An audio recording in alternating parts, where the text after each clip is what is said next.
Everyone else is also in attendance. No one's absent tonight. Thank you. Moving on, we have adoption of the meeting agenda. Do we have a motion to adopt tonight's agenda? I will make a motion with one correction. The agenda item from last meeting regarding 186 Main Street will need to be amended. The amendment is pending letter from solicitor. That would be on the meeting minutes? Yes, meeting minutes Okay. of last week, 2 weeks ago. So we have a approval for the meeting minutes for last week. Second. Second from Tom. All those in favor signify by saying aye. Aye. Any opposed, say no. Motion carries. And do we have an approval, a motion for the adoption of the meeting agenda for this evening's meeting? So moved. Second. First from Mike and a second from Tom. All those in favor signify by saying aye. Any opposed, say no. Motion carries. Just a quick question. Mr. Corrier, you'll coordinate with Mr. Gallagher? Yeah, I'll send Joe the revised 10-608 opinion, 10-508 opinion, just saying that we had granted it initially, gave you a conditional approval, but it was subject to your going to PennDOT. You didn't get the stuff. We then Right. graded you the waivers. I'm going to send you a written opinion that says you're approved under what we did last week. Okay, so we're good. So you're good. Okay, thank you. All right. Thank you. Sorry about that. You can still stay here. It's got to be important. Oh. All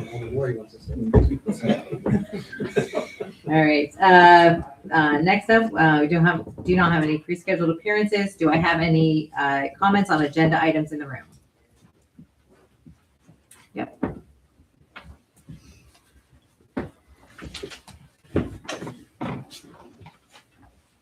Good evening, Chip Wagner. I'd like to comment on the exemption request for 745 Front Street. I respectfully request that these comments be included in the permanent record. First, I want to be clear that I'm not speaking for or against the property owners. My comments are directed at the broader policy issues raised by this request. The application raises several important questions. One of these questions is why the sidewalk is being required now and when the property has existed for many years without one. That's a fair question. However, the fact that a sidewalk was not installed in 2002 or 2014 or at some other point in time does not necessarily mean a sidewalk should not be there.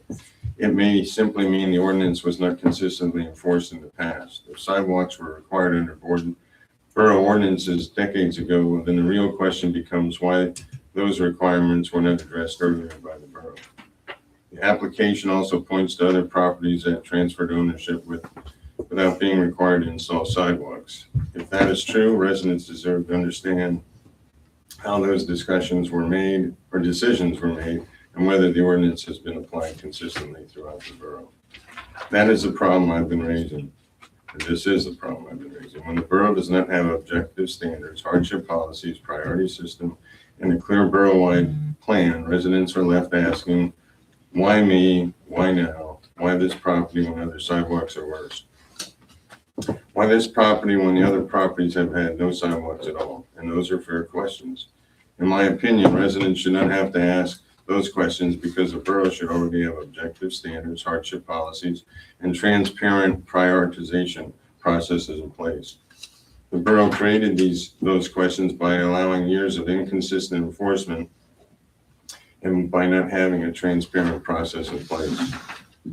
I've been raising these same questions and concerns since 2024 in September. The borough knew this would become an issue because I repeatedly raised these concerns before enforcement letters were sent out. This deferral request is not a surprise. It's predictable. It's a predictable result of enforcement without a complete process. This property is not also far from senior housing and other locations where sidewalks are missing entirely. I have made council aware of many of these locations since September of 2024. If pedestrian safety is a primary objective, the borough should have a transparent method for determining which missing sidewalks are addressed first and which locations present the greatest risk to the public. A transparent plan would eliminate much of the confusion. When residents can see the criteria, the priorities, and the implementation process, they can understand why decisions are made. The issue becomes less about who is cited and more about whether the borough is following its own established process. In addition, the estimated cost in this in the application highlights another issue that I've raised repeatedly. Hellertown has no formal hardship policy. There's a significant difference between granting a deferral and having a structured hardship process. A hardship process can provide relief while still preserving the borough's long-term public safety goals. Finally, the application asks why severely damaged sidewalks, missing sidewalks, and ADA-related concerns throughout the borough are not being addressed first. That question goes directly to the need for objective standards and prioritization. The borough should have a clear process for identifying the most serious hazards and addressing them in a fair and consistent manner. Council should not wait for another exemption or exception request before addressing the larger problem. The borough needs a process, it needs objective standards, it needs prioritization, it needs an ADA accessibility planning, and it needs a real hardship policy. This situation should not be viewed as an isolated property issue. It is evidence of a larger process and problem created by years of inconsistent enforcement and absence of clear standards before enforcement letters were sent out. Thank you. Thank you. Do I have any other comments on agenda items this evening? Yes. You could step up to the podium. Sure. Can you state your name? I have a couple questions. Leroy Schonenberger. Thank you. Now, couple of questions. That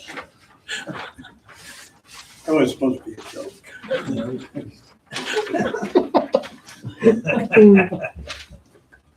I do have a couple of questions. As soon as I stop talking. Kathy, I'd like a bill for the flag.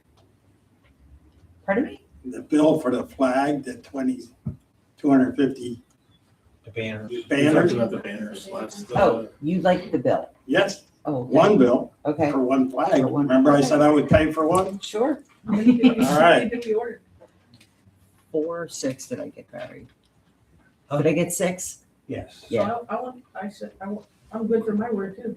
Yeah. How much are they? $1 million. I don't.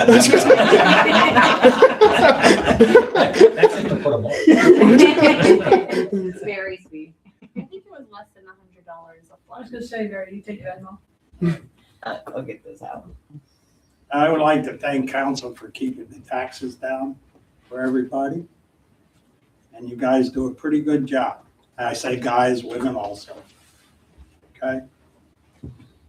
My other question is, does PennDOT have control of all our roads? No. Or just Main Street and Easton Road? Is that correct? Okay. How about Walnut Street? No, Oh. and Polk Valley, No, not Polk Valley. Polk Valley, Walnut Street, our Walnut Street. not Walnut Street. But Polk Valley they do. Yeah, Polk Valley, they do. Yes, right. McAdoo. I could do that. Part of it. I've been around that long.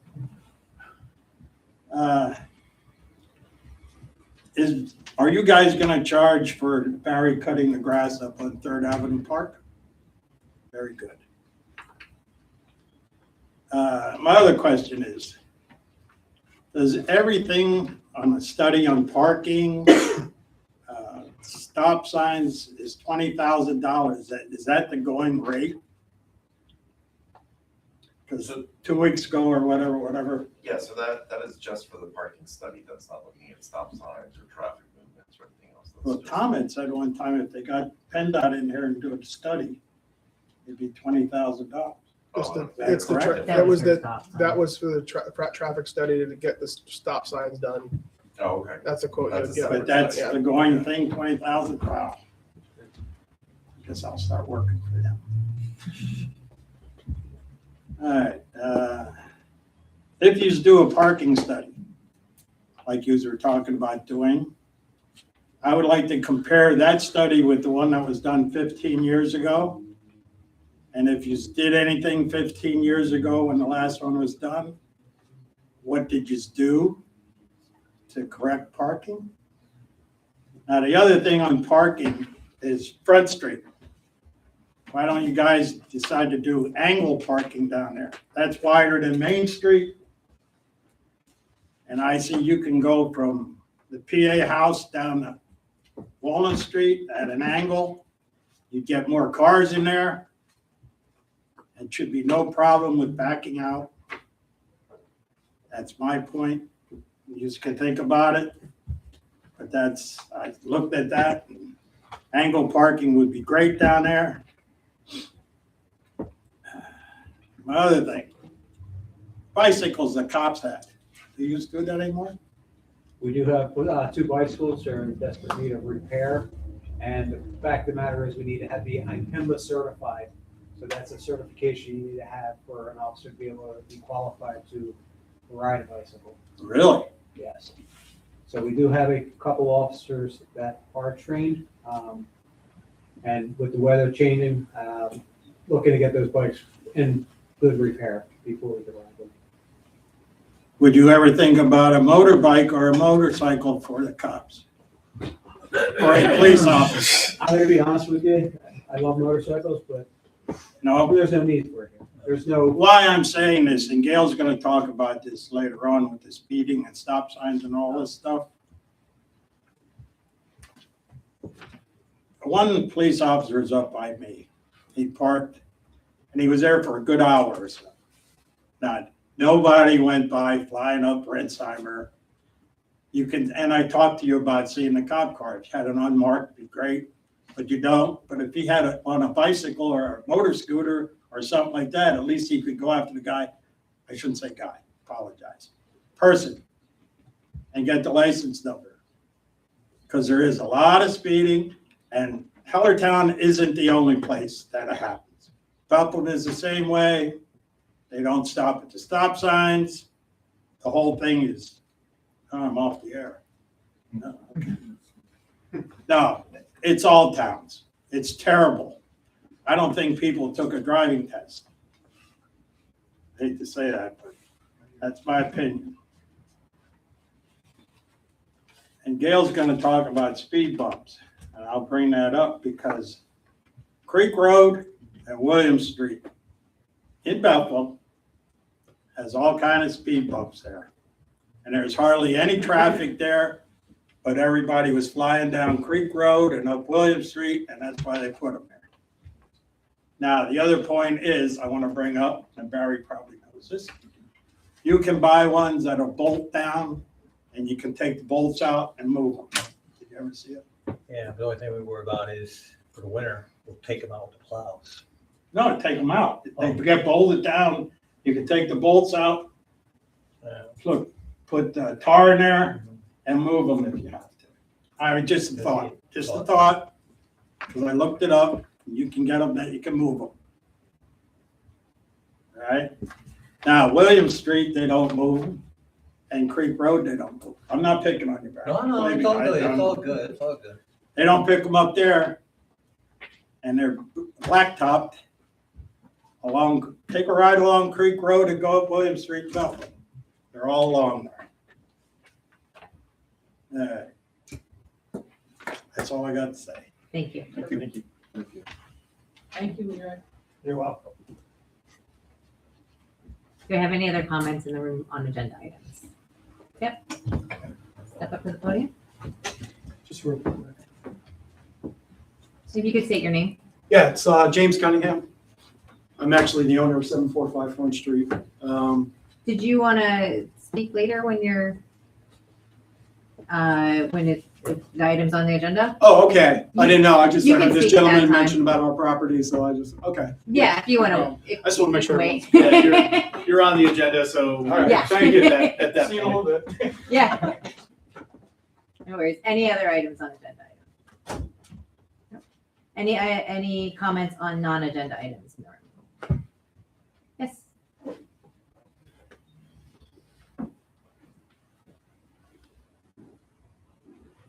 My name's Mary Van Giesen, live in the Borough. I just had kind of a comment on this whole sidewalk issue. Sure.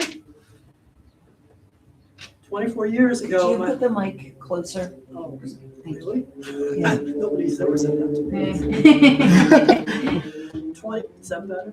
Yes. 24 years ago, my husband and I received a certified letter from the Regelsville zoning officer stating that we were required to replace portions of our sidewalk immediately. At that point, we had already lived in Regelsville for 16 years in 2 different houses, and to my knowledge, no residents had previously received any such notices. The sudden enforcement effort appeared to be connected to a newer resident's desire to beautify our borough, a worthwhile goal that many residents supported, but the manner in which the first group of homeowners was selected was unfair. Rather than identifying and prioritizing the worst sidewalk conditions throughout the borough, it appeared that one day someone simply drove around town and cited sidewalks that were visible and not obstructed by parked cars. As a result, my immediate neighbor's sidewalk, as an example, my immediate neighbor's sidewalk, which also had issues, was never cited or required to make repairs. This showed that enforcement was arbitrary rather than systematic. Many homeowners felt singled out. When concerns were raised, we were told additional notices would continue to be issued, and that eventually everyone would be required to comply. We made the repairs, which at that time was a huge financial burden for us, as did many of our other homeowners who received the notices. However, there was so much opposition to the enforcement, the way the enforcement was handled, that the entire project was abandoned. If sidewalk repairs are necessary for safety and accessibility, which they are, then inspections and enforcement should be conducted fairly and according to a clear, objective criteria. I also agree with Chip Wagner's suggestion that the borough establish a hardship policy for residents who cannot afford immediate repairs. In such cases, the borough could complete the necessary work and offer those homeowners a realistic payment plan. This would help ensure that public safety needs are met while recognizing the financial realities faced by some residents. A successful sidewalk program should be based on fairness, consistency, and compassion. If those principles are followed, I believe residents will be far more willing to support the effort. Thanks. Thank you. Thank you. Are there any other items on, any other comments on non-agenda items? No? If that's the case, we will move on with the mayor's report for this evening. Just have a few announcements to make that this Saturday, June 6th, the Hellertown American Legion is celebrating 100th anniversary of the building there in the 900 block of Main Street. They have an event planned, ceremony at 4:30. I believe if the weather is well, it's going to be held outdoors, followed by a cocktail hour, dinner dancing, $25 a person. Please contact them quick because they're getting the numbers together, but it's a way of celebrating the 100th anniversary, but also tying into the United States 250th anniversary that we're celebrating this year. The middays are readily available. If you need some further information, you can call the Edward H. Ackerman Post 397. I am very proud to have received a letter. Seth W. Bloomquist was the director of secure monitoring for the Pennsylvania Juvenile Court Judges Commission.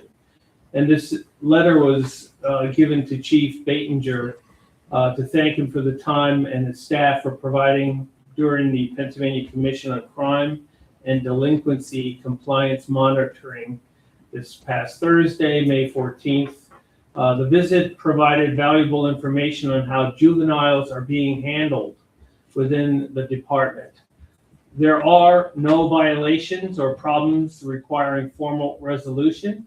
were identified during the site visit. The Hellertown Police Department appears to be in full compliance with the core protections identified within the Federal Juvenile Justice and Delinquency Prevention Act of 2002. I commend you for your hard work and dedication toward ensuring juveniles are being handled in a manner that is consistent with federal requirements. This is something that we are very proud of. Just received this letter, and I want to thank our chief, but also those that he has been around to nurture into the best police force that we have had in years. So I thank you. Thank you. Anything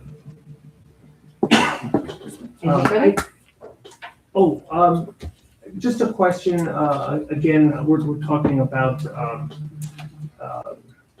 sidewalks. Was something, the setbacks at the PA house, was that ever addressed? We did talk about that.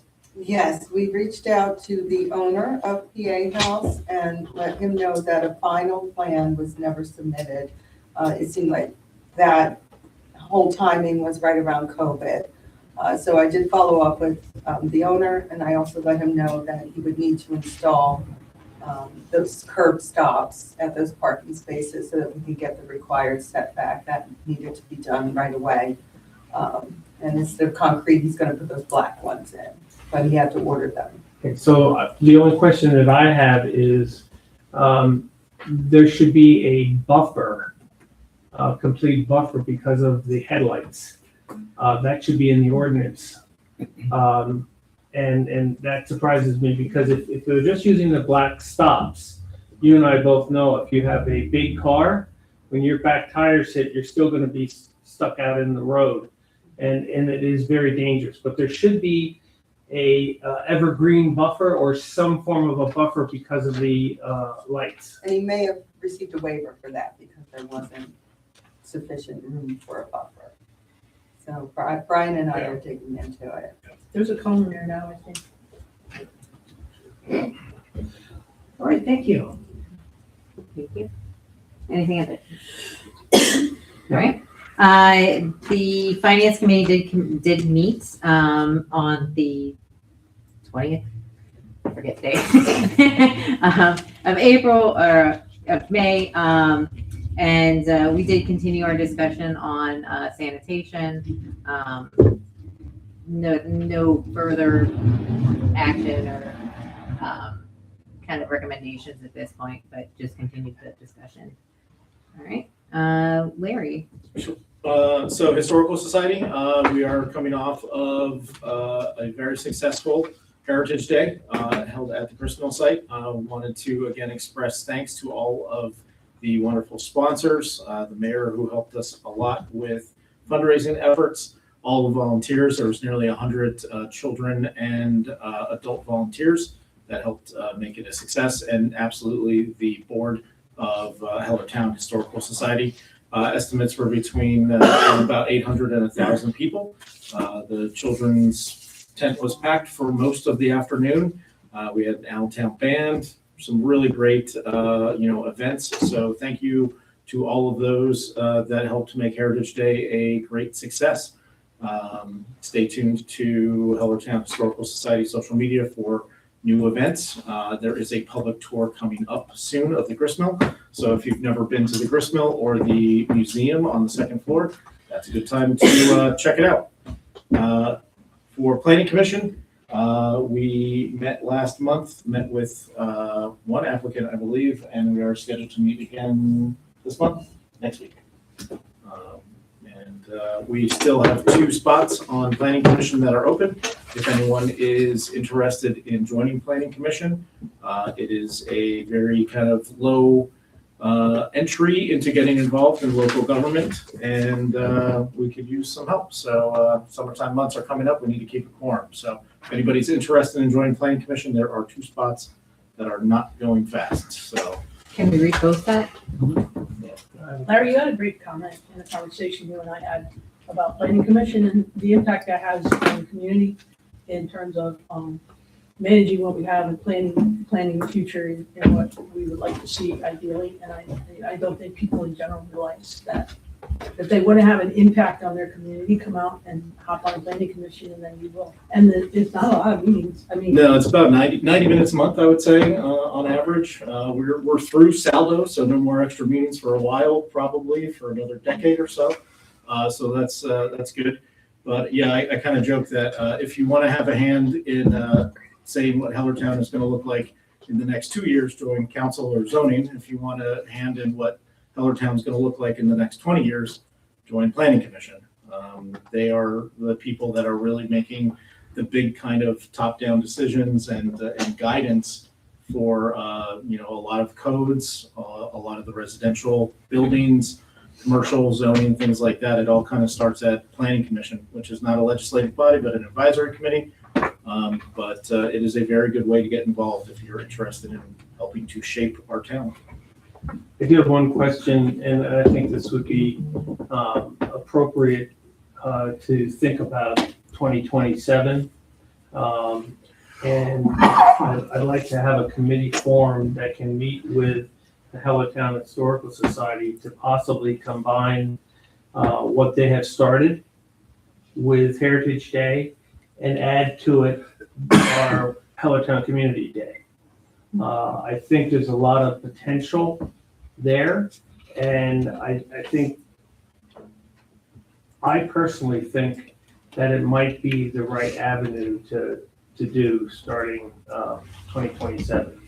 I don't know how to go about it. Well, I know how to go about it. I think we would need to have blessings from this council to formulate a meeting with the Hellertown Historical Society to see how viable it could be. Because they were looking for a lot of help, and I think we could do it.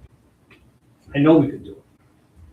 I think it's definitely bears consideration. One major consideration though is power. I know that a lot of the vendors and the people that are at Community Day have a powered site, power tents.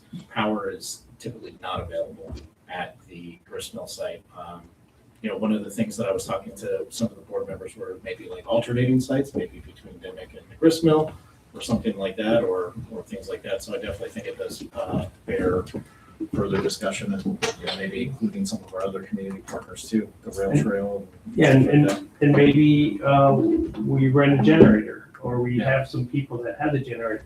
I think what happened, and I can be totally wrong on this, is when you had Heritage Day, which I think was a tremendous start, even though it's the third year, and then they went over to Lower Saucon, having two locations zapped the energy, and if we could keep it closer in mind together, I think if we keep them planted, I don't think they're going to move.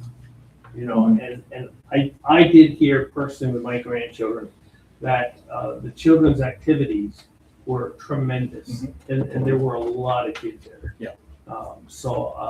I see a lot of positive.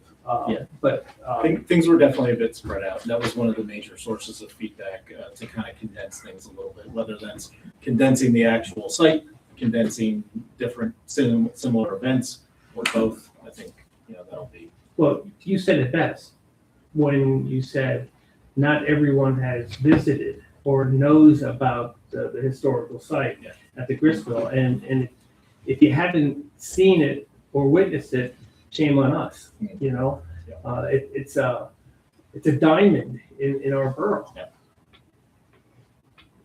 But I think we could definitely have some discussion about Community Day. Certainly not for summer 26. Oh, absolutely not. No. Summer 27, definitely we could have some discussion on that. Great. Thank you. Tom Streeter. So public safety, we did have several meetings with Dewey Fire Company this past month.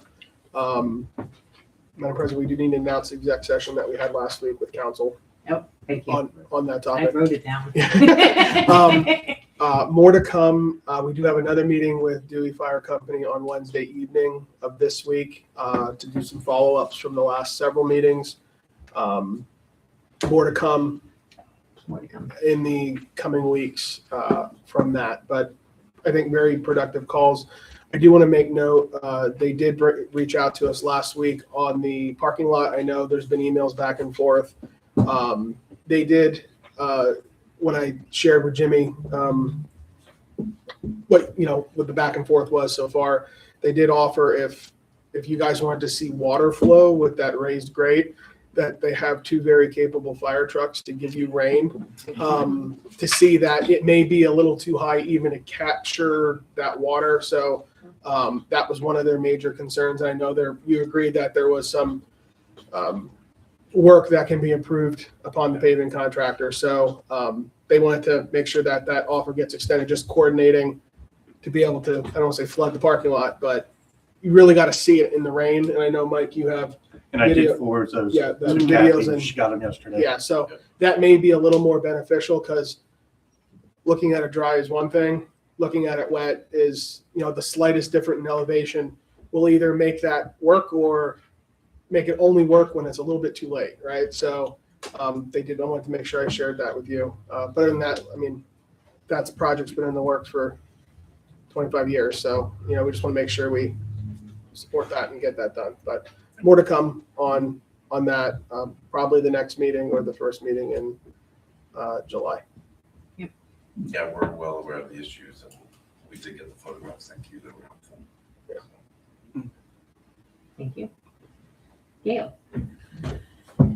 Saucon Rail Trail, next meeting is June 22nd. Saucon Rail Trail did participate in Heritage Day, and I saw Victoria Optoff. It was a good day.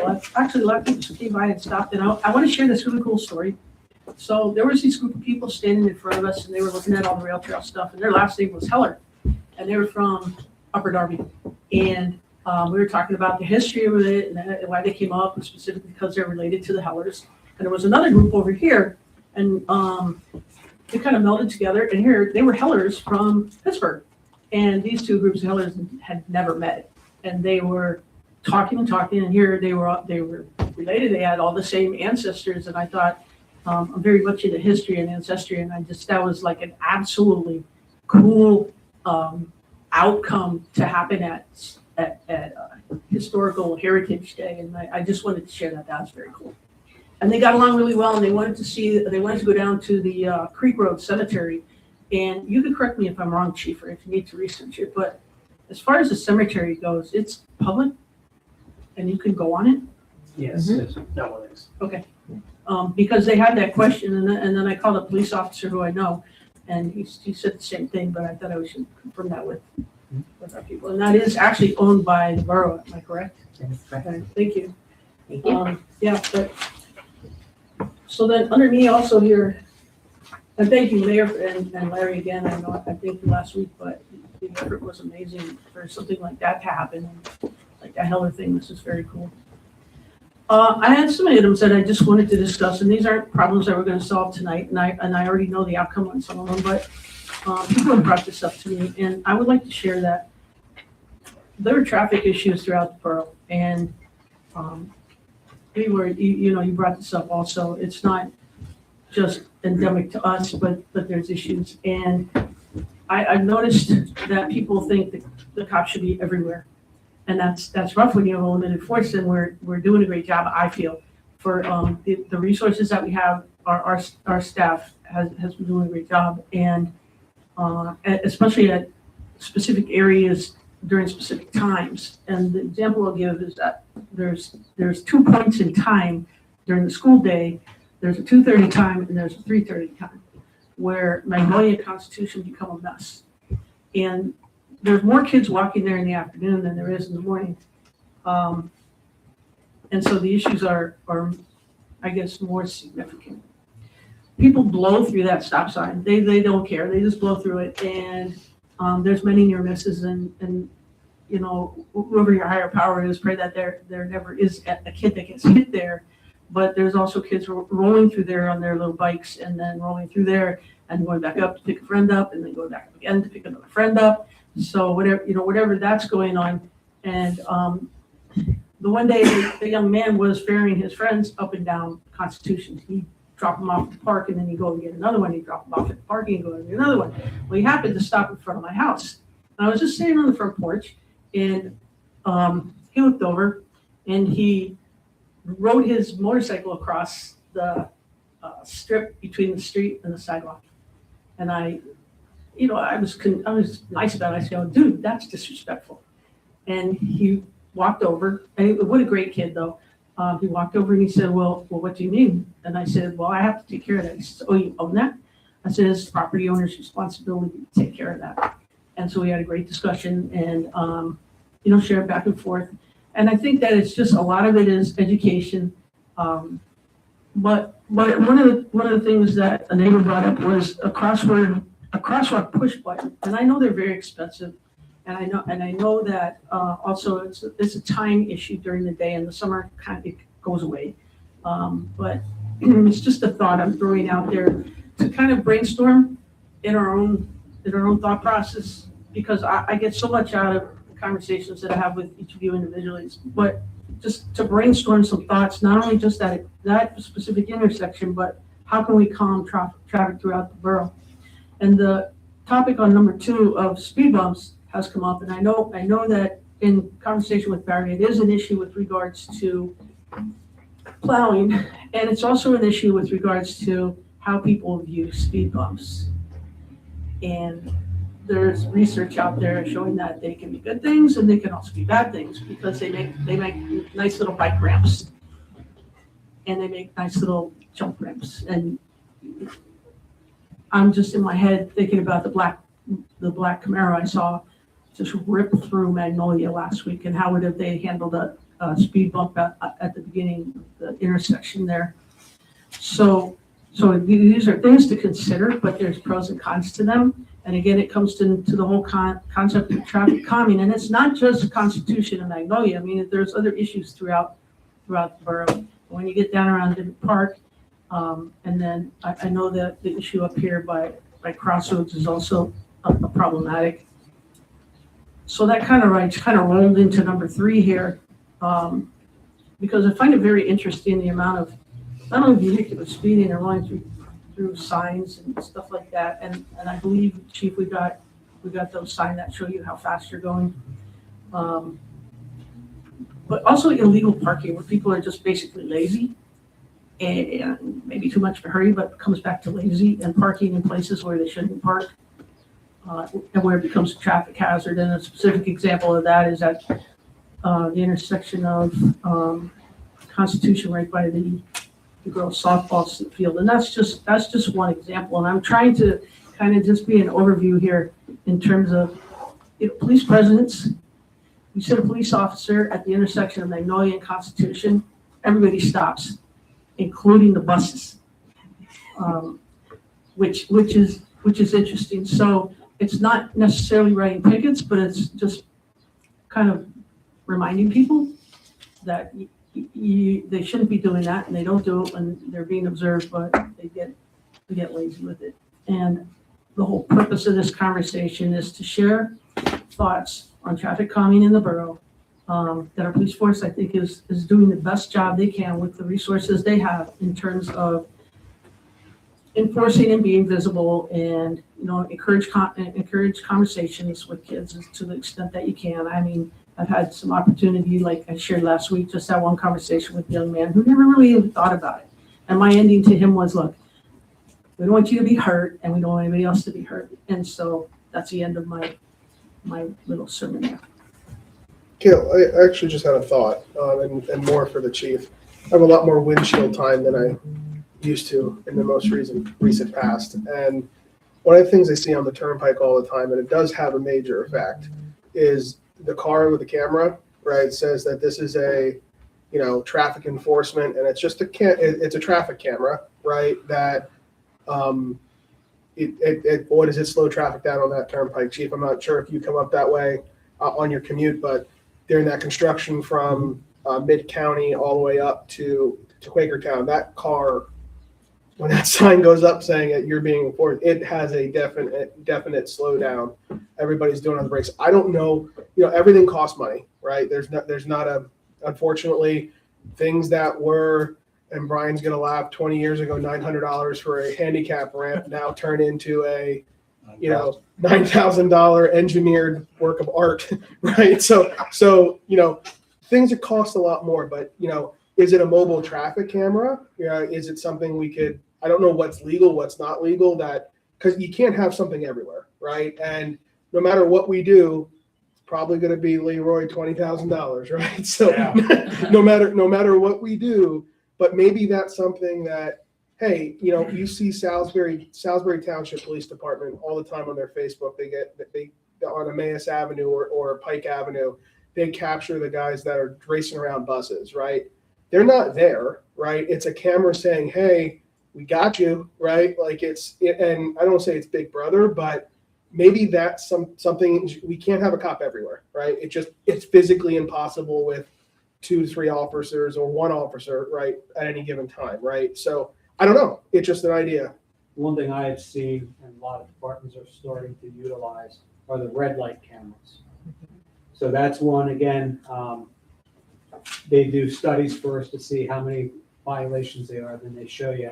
And it's not anything that's necessarily a criminal traffic violation, because you need to have somebody to be able to testify. So you just basically get $100 fine in the mail, and that's what it is. It's just $100 fine in the mail if you don't pay it. Salisbury, I hate to say it, it's public shaming. Like they posted on their Facebook and said, your violation's in the mail, right? But maybe I can guarantee you that person. Did you say they were on school buses? The school bus cameras where they school go. Bus cameras, Yeah. So but it's the same type of philosophy. It may not be a criminal points violation type of thing, but a civil fine is a civil fine. And I don't want to say, but you know, a little bit of public shaming never, you know, because I always go by the golden rule, right? And you can't do unto others what you wouldn't have done upon yourself, right? And it comes down to traffic in the borough. Stop for people, right? Don't speed in neighborhoods. Like, you don't want your kid hit. You know, why would you try to hit somebody else's kid? It comes back to you can't legislate being a good person, right? And I think people forget that they're just moving too fast. And this has been it's been the proverbial conversation the last 15 years. Slow down. There was even the businesses did that whole slow down, look around. What was that campaign? At the church? Yeah. Something. Can we anticipate getting the not the cameras, the signs? Yeah. So it's talking to Barry right now. It's just it's going to take some time to get him up. He's a little bit short-handed. He's got some guys that are out. So I don't know if this week is going to be possible.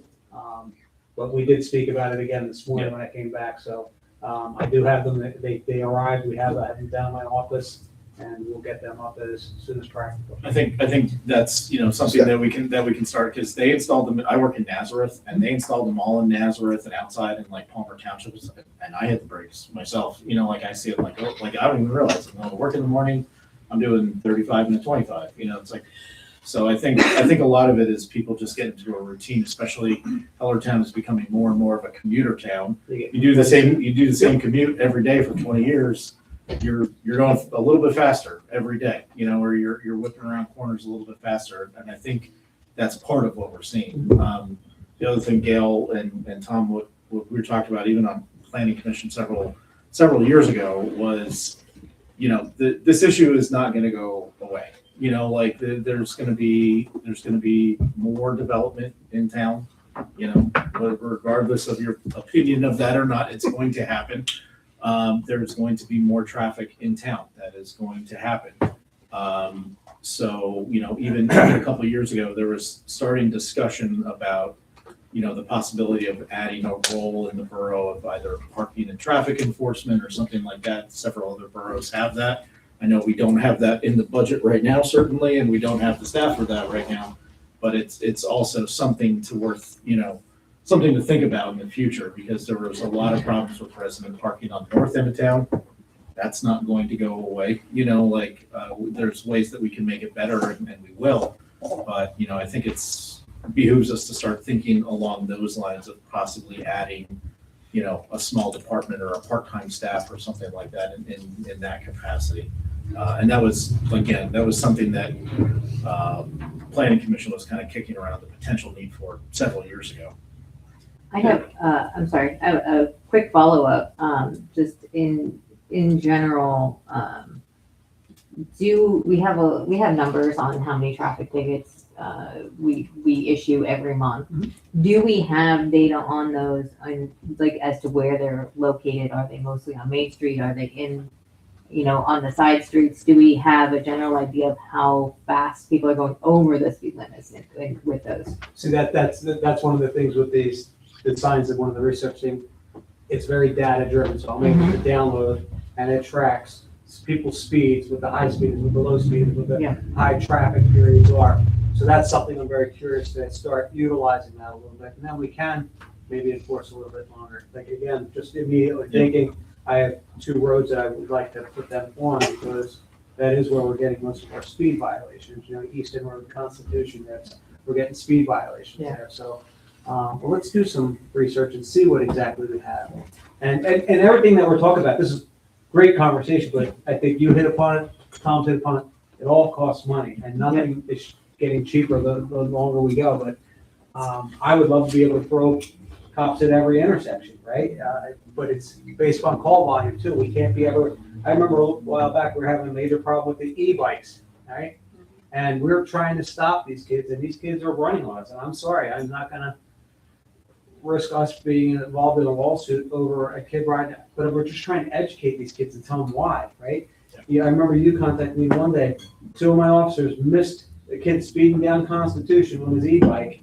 By a minute, each one of them went past, but just happened to miss them just because the right set of circumstances, right place at the right time. And that's a lot of what police work is. You got to be at the right place at the right time. Sometimes we just get lucky. Rather be lucky than good any day. Anyway, Chief, to that point, sometimes even when you do, you're be damned if you do, be damned if you don't, because half the story always gets out there anyway, right? So it's YouTube stars. Yeah, I mean, I'd like to go into that a little bit. But no matter what community, it's all right. You missed it by 1 minute there. Well, if you didn't, well, then it could have been something, something completely else, right? And 100%. It's just one of those things where, parents need to be parents, right? Instead of friends with their children. Yes, right. And Yes. Parents definitely need to be parents, and I just I'm guilty. Turnpike, you're zooming, all of a sudden that camera, that thing, it does slow you down, right? And the signs up in Nazareth and the township up Palmer Township up there, they'll have the same effect. But people just need to, I'd love to have one of those signs on every road, on every block in town. But I think the 2 mobile ones that we have will be a good start. Start collecting data, put them at the worst kind of problem spots. I know up by Crossroads was also a concern spot, so maybe that's spot number 3. So between that and I think the parking study, I think we're definitely making some moves, but it's an issue that's not going to go away. Right. I mean, but it all starts with conversation, and everybody on this board seems to be open to that, so I appreciate that as well. Do they keep a record of how many people go over the speed limit? Or they're just showing it to you? Yeah, it'll give me statistics. It gives you actually very good statistics one. And again, that's one of the things, like, speed is a hard thing to judge by the human eye. Right. Unless you're sitting running NASCAR or aerobic and things like that, because there are times before I learned how to use that stuff that, I'd have sworn somebody was doing 45 miles an hour and they were only doing 30 miles an hour. And it's like, really, that's deceiving. But that's one of the things I want to be able to see. Like, it'll show me. It's going to show us, and we'll be able to collect it. And again, give it a little bit of time. I don't want to do it after 3 days, 2 weeks, for a month, and give us good stats. But then we'll be able to, and again, target those areas. And they do show that, because it measures from, well, I'm not going to give away a lot of the secrets, but it shows that they do work. It does show that. Good. You know what you could do is have the gas company come in and dig up the roads and then leave them out there. What do you think? Now you save a lot of money. Be careful what you wish for. That's what they're doing now. High We Street did is have so the nicest bad. roads, I swear, in the county. That was a little joke in there. I was thinking the same. All right. Yeah. All right. Terrible. Anything else on that, Gail? No, thank you very much. That was very productive. Thank you. Matthew? Yes, short but sweet, Music in Denver Park.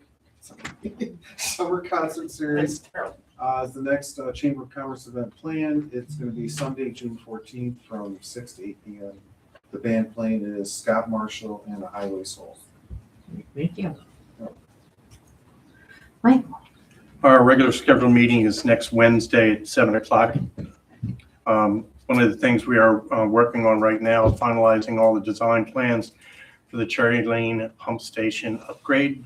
And the only longest lead time that we're running into is a generator. It could take up to 16 weeks. So stay tuned. All right, thank you. Like I saw, the hydrant flushing starting soon. I'm sorry, what? Hydrant flushing starting soon? It should, Tomorrow. it should start tomorrow. Today. Yeah. And residents will get phone calls. Yeah, we got them today. Okay. All right, thank you. Kathy? The meeting of the Hellertown Area Library was held on May 26th. They'd like to remind anyone who has not come in for their new library cards, they should do so as soon as possible. They've collected over 5,000 books for the book sale on June 6th at the Dimmick Park Pavilion. You can start coming in and looking at 8 a.m. Their summer reading program begins tomorrow. So if you have any children that would like to take part in that. And they'd also like to remind everybody that August 23rd, they will be handling the refreshment stand at Music in the Park. Excellent, thank you. All right, moving on.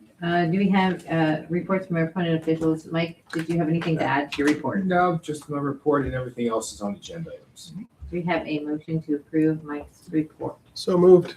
First from Tom, a second from Larry. All those in favor signify by saying aye. Aye. Any opposed say no. Motion carries. Finance report, we're missing Gail. For her questions. Did you have anything to add to the payables report? No. She I might make a come motion, we back. approve it. I'll second that. I have a first from Tom and a second from Kathy. All those in favor signify by saying aye. Aye. Any opposed say no. Motion carries. All right. We do have a request to appeal the denial of the temporary business permit application for the fireworks sale at 60 Main Street. Hi, Hello, could you just state your name? Elijah Lapinto. Thank you. And so, do you have any additional information on? Well, I was denied because of the supposed age restriction, but there is no age restriction on what I sell. Pennsylvania considers aerial fireworks and firecrackers consumer fireworks. Those are restricted only to brick and mortar stores. What I sell is simply fountains, handheld sparklers, and novelties like snaps and smoke bombs. I can quote directly from the Pennsylvania State Police here. Maybe.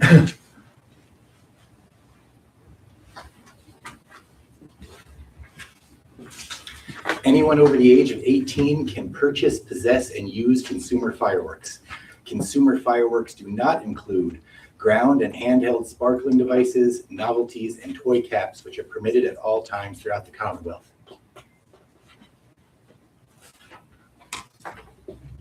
Thank you. Do you have any additional information on this? Or?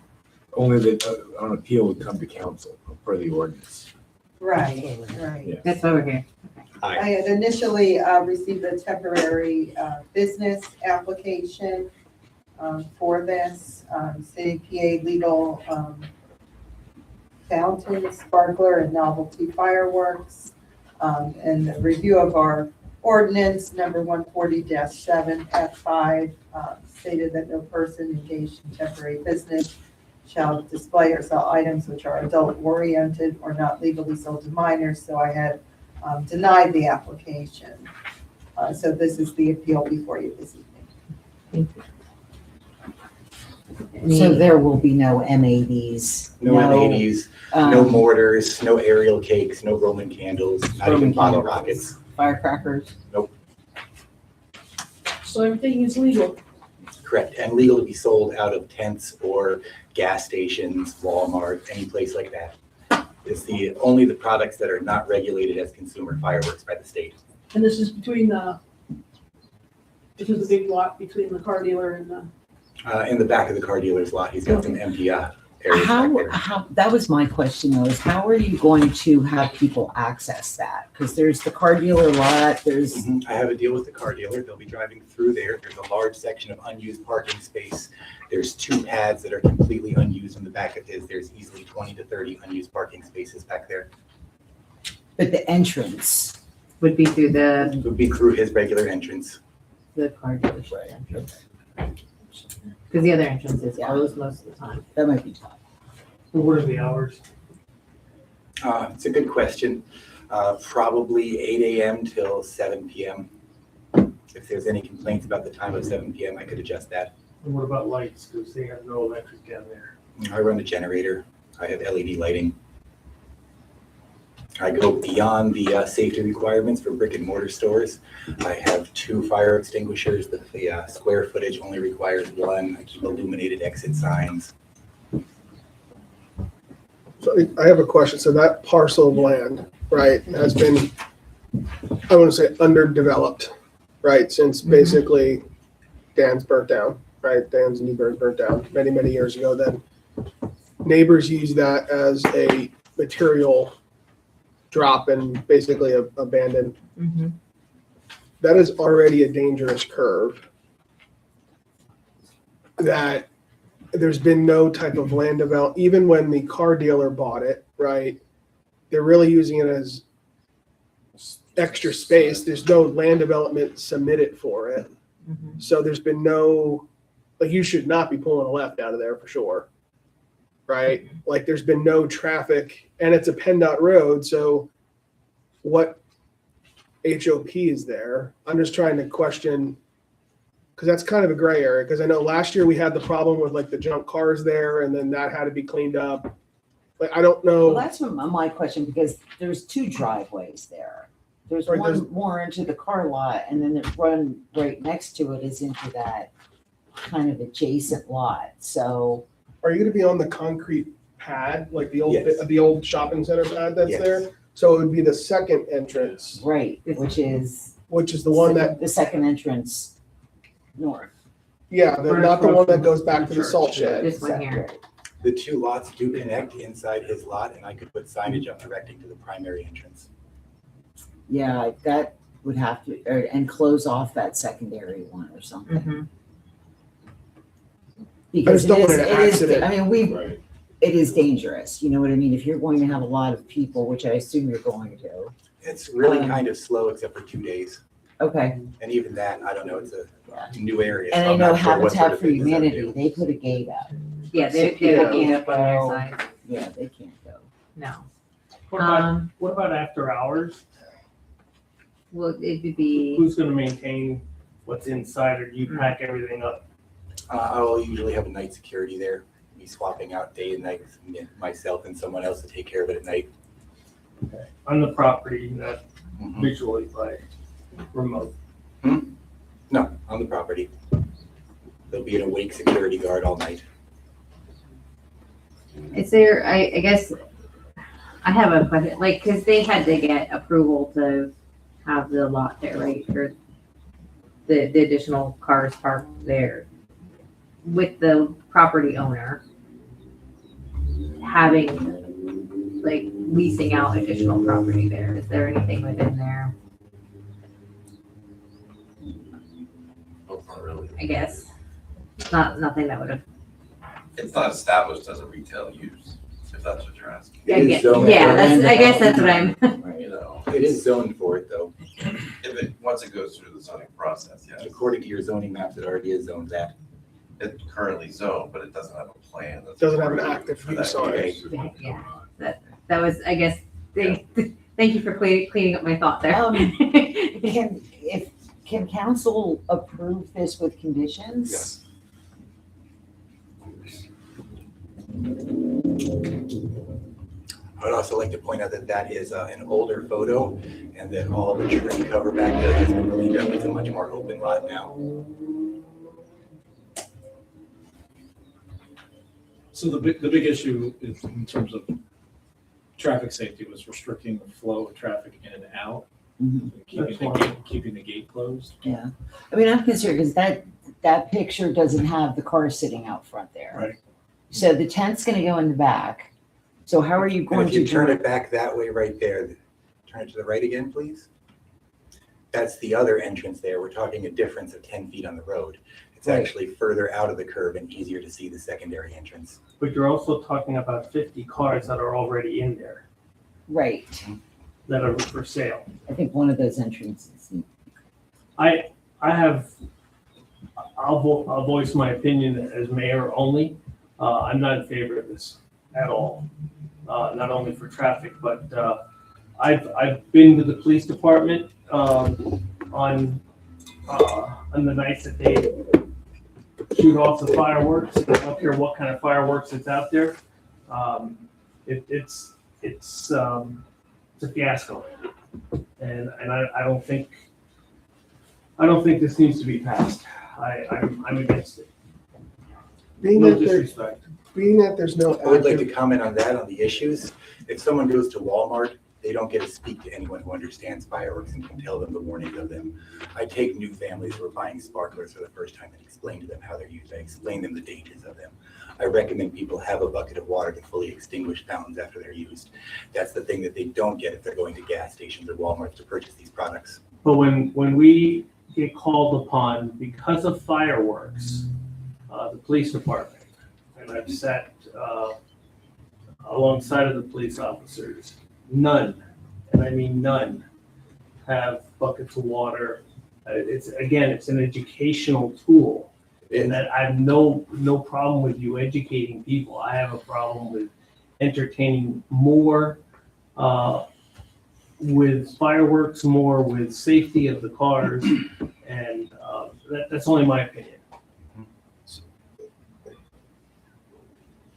there has not been a retail use in that site. I'm not counting neighbors because I don't consider that to be, that was a supply house, right?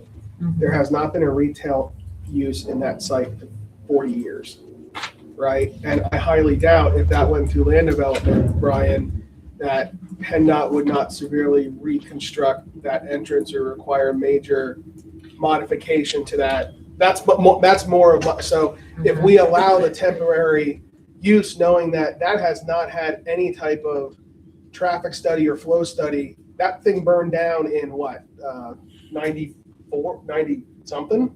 When did Leroy, when did? 90 something. Yeah, okay, I was like, where's Leroy? You know, that burned down when I was in. I know, I was there all night. Yeah, grade school, right? That was the last time that had, and we went from back then, probably maybe 5,000 cars a day on Main Street. Now we're probably 30,000, right? And that doesn't have any, like, would PennDOT even grant an HOP like that? Well, if it's Without a a- change in use, it would automatically require a new evaluation, a new updated HOP. To be honest, I don't know if there's even an active HOP for that entrance because of the use being so old. So there may not be one currently permitted. Like to see life at the site would be great. Like, I'm not saying it's not, but I'm saying that temporary may not be the option there just because. That's kind of where my concern was coming from as well, right? Is we haven't had anything there. Is it ready to be used in that way? And did the car dealership have liability? Well, can they even? Should they even be on the site without any type of Right, land development? They haven't. Do We haven't got anything from. we? No, nothing yet. Required, okay. Do you have any other comments? I mean, I think at this point, So, I mean, to the point of the application itself, the issue is that no person engaged in temporary business sell adult items, but Right. the items all being sold are legal to be sold to under 18-year-olds. So Mhm. this letter is inaccurate. Yes. If we're looking at, the actual application, then That's like, true. this is, are there other issues? Yes, for sure, but this, to the applicant's point, if the items that he intends to sell are all, available for purchase for minors, then this, our denial does not comply with that. I do agree with that.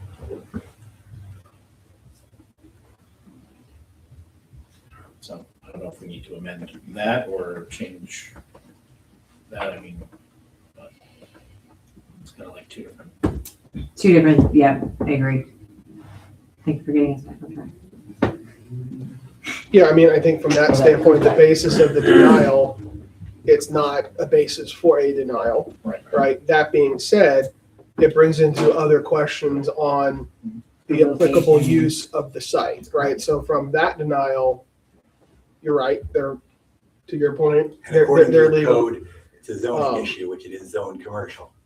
Right, but it doesn't have an active HOP, it's at site access, so. I'm sorry, I didn't So, read that. in the ordinances anywhere. yeah, so the problem is that site has not had a retail use in over 40 years. There's probably no HOP for that access. Would you stop And a the, temporary vendor from selling in the parks, even though if there wasn't an HOP? well, it's nothing to do, parks aren't on a PennDOT road. Okay, but I'm So- just talking in regards to the permit. and So the we're approval process of the permit and appealing. we're agreeing to the fact that based upon the appeal reason, yes, what you're saying is, but this is bringing other issues to light on the use of the site, access to the site, because that is not even a consolidated parcel with the dealership, and the removed piece of fence does not constitute safe and reliable access, I would imagine, right? They're separate lots. They're separate lots, so, because then technically you're using one lot to access a use of another. I think that's the real issue here, not the use of I think. Not the Safety of access. Safety. Can we get something from PennDOT? Can you go to PennDOT and say, can I do this? Or Normally, if it was for land development, yes, it would require going to PennDOT to get approval for that use with that driveway. Any applicant that would come in, Tom is correct. I mean, this driveway's off of PennDOT Road. It requires a highway occupancy permit, which would be issued through PennDOT, not through the borough. So the use would require, changing use would require a new HOP. But I guess my question was, can we even grant that use there and with them turning in even Without as an HOP. temporary without an HOP? And I'm thinking no. No, correct. That, I mean, that's where, yes, the basis of the denial, it's legal, right? However, can we even grant a temporary business permit when there's no Legal access. legal access, safety issues aside? That is my question here, not. And also we require other people that approached us about doing possibly something at this site, it's always come down to HO or the highway occupancy permit access to that site. And everybody wanted to go back and maybe talk to PennDOT about all these different things.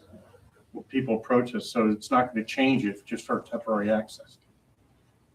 Didn't this happen when we had those pop-up flower tents? That hasn't been. I don't even remember. Are you serious? No, I know. It had to be in the Spring Shop. I think they were in the Spring Hill Shopping Center. That was Spring Hill Shopping Center and next to, across from 7-Eleven. They were in there. Okay. I mean, but I don't remember it. So I mean, Were I they guess, there? so I think to Tom's point, even if we agree that the denial, doesn't meet the fireworks, code, can we approve the permit? I don't know. But I guess Well, that's the is, question. unless the gentleman would like to check with PennDOT to see if they're okay with it, or if there's a If different. it's less than 30 days, it won't go through PennDOT. Unless there's a different location, or I don't know what the car dealership, if he has, does he have an HOP on his property? He does for that specific use though. it's not for retail use, so it has a different traffic. I mean, you traffic could try flow. to check in with, maybe PennDOT wouldn't care, and that would be up to him though. I mean, a lot of times you see these in retail centers where it's already set up, like further down at the shopping center, because it's already a retail center, it has that traffic. That's common because of the traffic, but they do pop up a lot of time in empty lots, grass fields, all over the place. But there, the HOP is approved. Yeah, there, it's probably either not on a PennDOT road, or if it is, maybe they have some sort of a permit with PennDOT. Is that an option, a different location? Not in less than 30 days. And another location, no, there's no other location in your borough for it. Also, I already have a lease.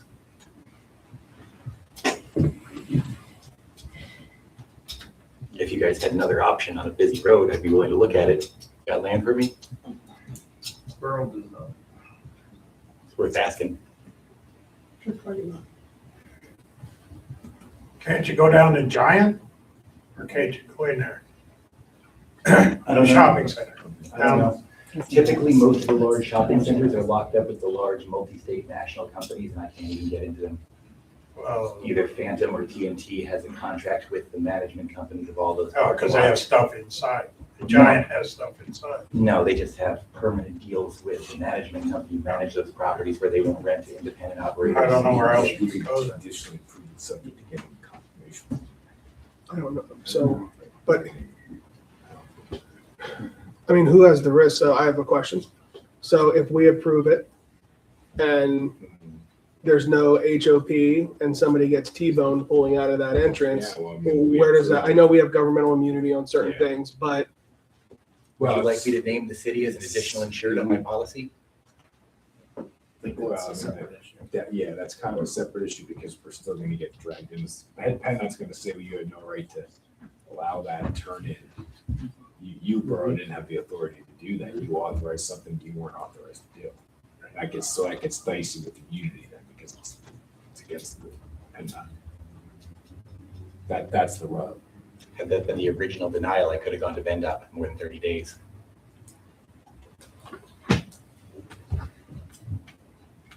well, I mean, I'd like to have a conversation separately on, I think this ordinance needs to be looked at anyway.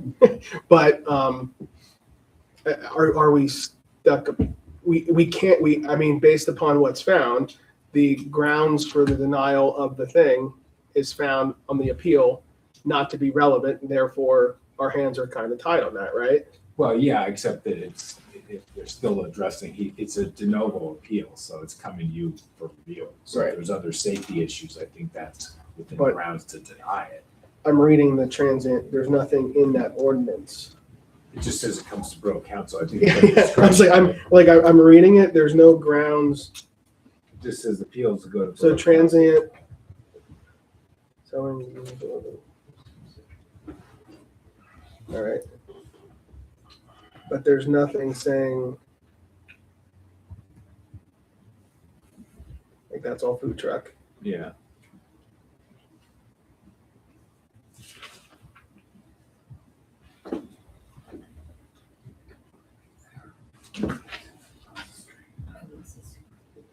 As you get to where it says the appeal, I remember, I saw that, I looked it up when we were talking.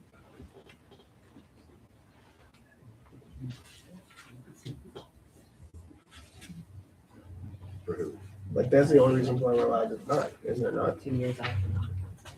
Well, that's.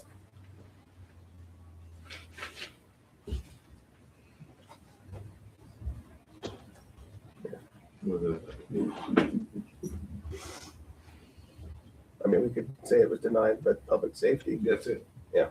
That would be. I remember the seeing that. That would be the denial. So upon, it would actually be 411-9, that it was is authorized, the Borough Code Enforcement Officer is hereby authorized to deny, suspend, or revoke any license issued under this chapter, which he or she, they deems such denial, suspension, or revocation to be beneficial to the public health, safety, or morals, or the violation of any provision of this chapter, etc.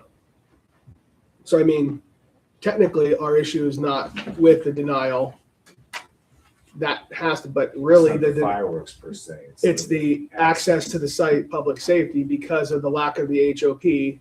And quite frankly, it would probably be very successful, unfortunately, right? To the detriment of the police department on those nights. He's gonna have fireworks without me too.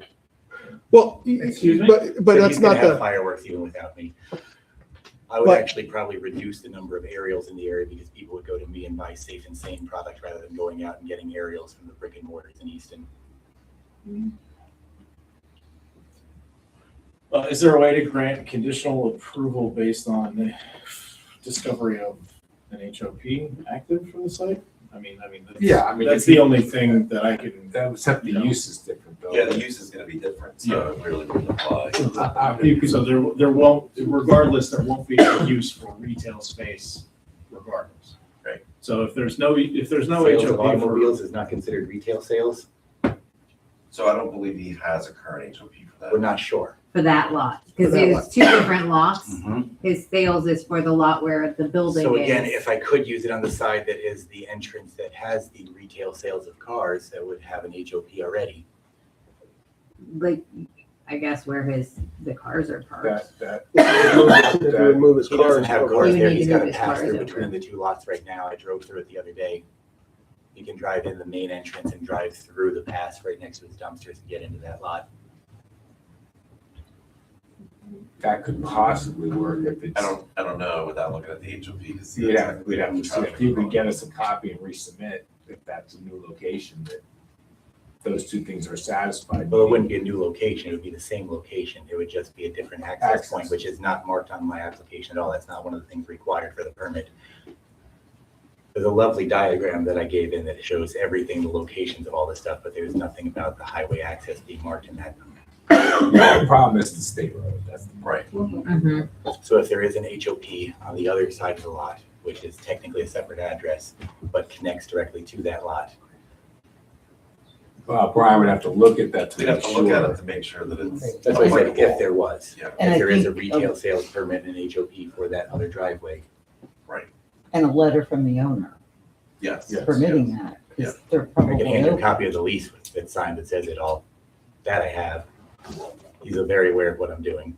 No, I mean access Specifically the to access part. their main, from their main, Yeah, through their lot. through their lot.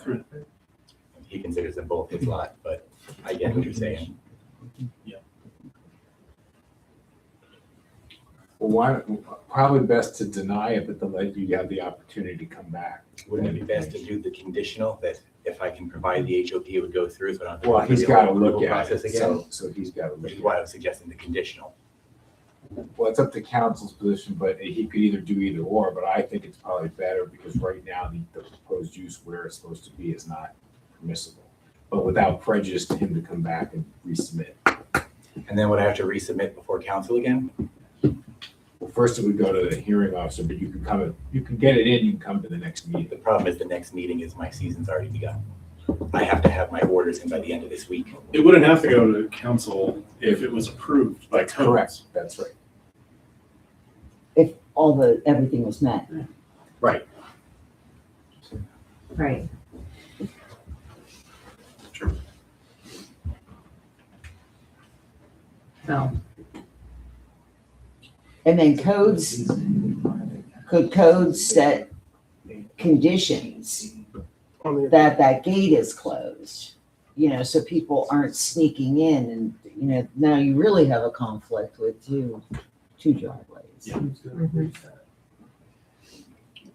Yeah, that's the problem. That's, you Right, really who's want to gonna- come to council and put those conditions, Yeah. because Terry can't really do that. Okay, Right. so. So I mean, then really it's the conditional He may approval give a subject. conditional So subject to that, and council should put it on the agenda for next.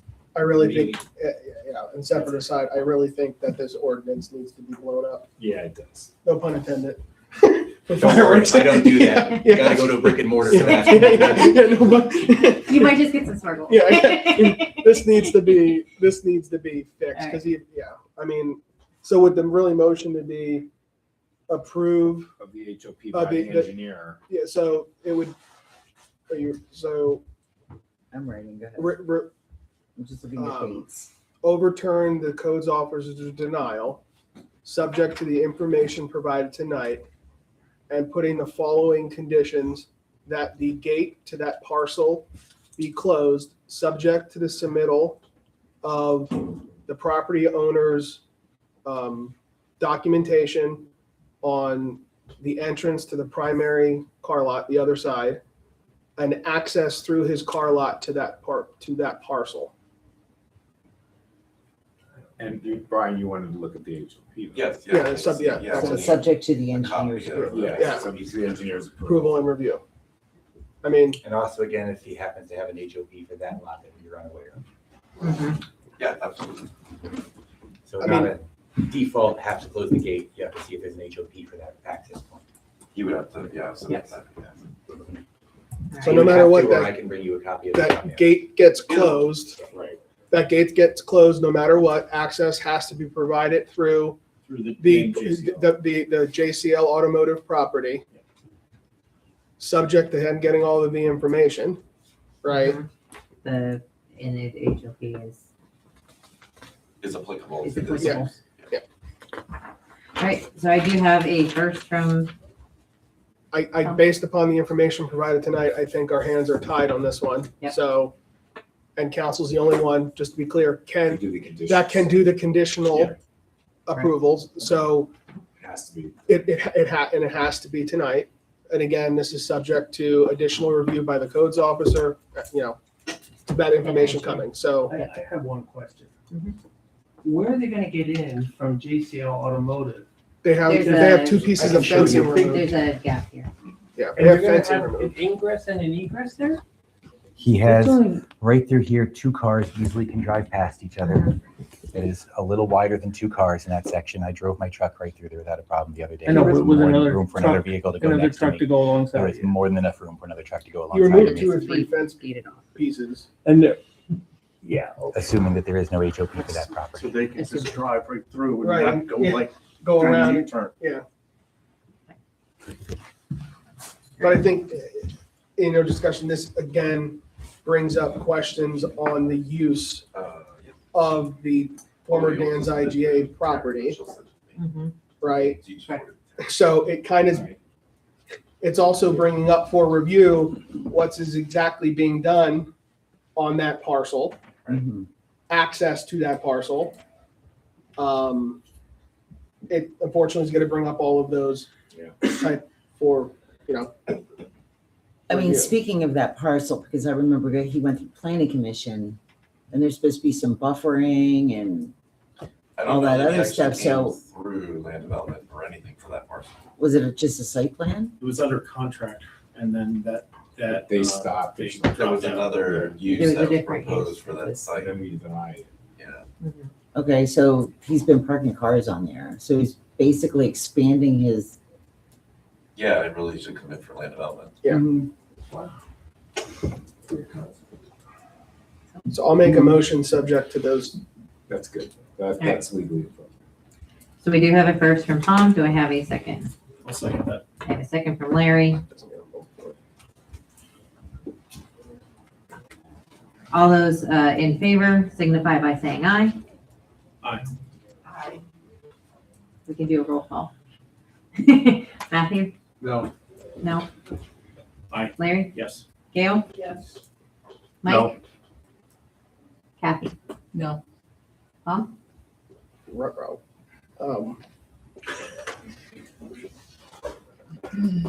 Just because I made the motion doesn't mean I gotta agree with the motion.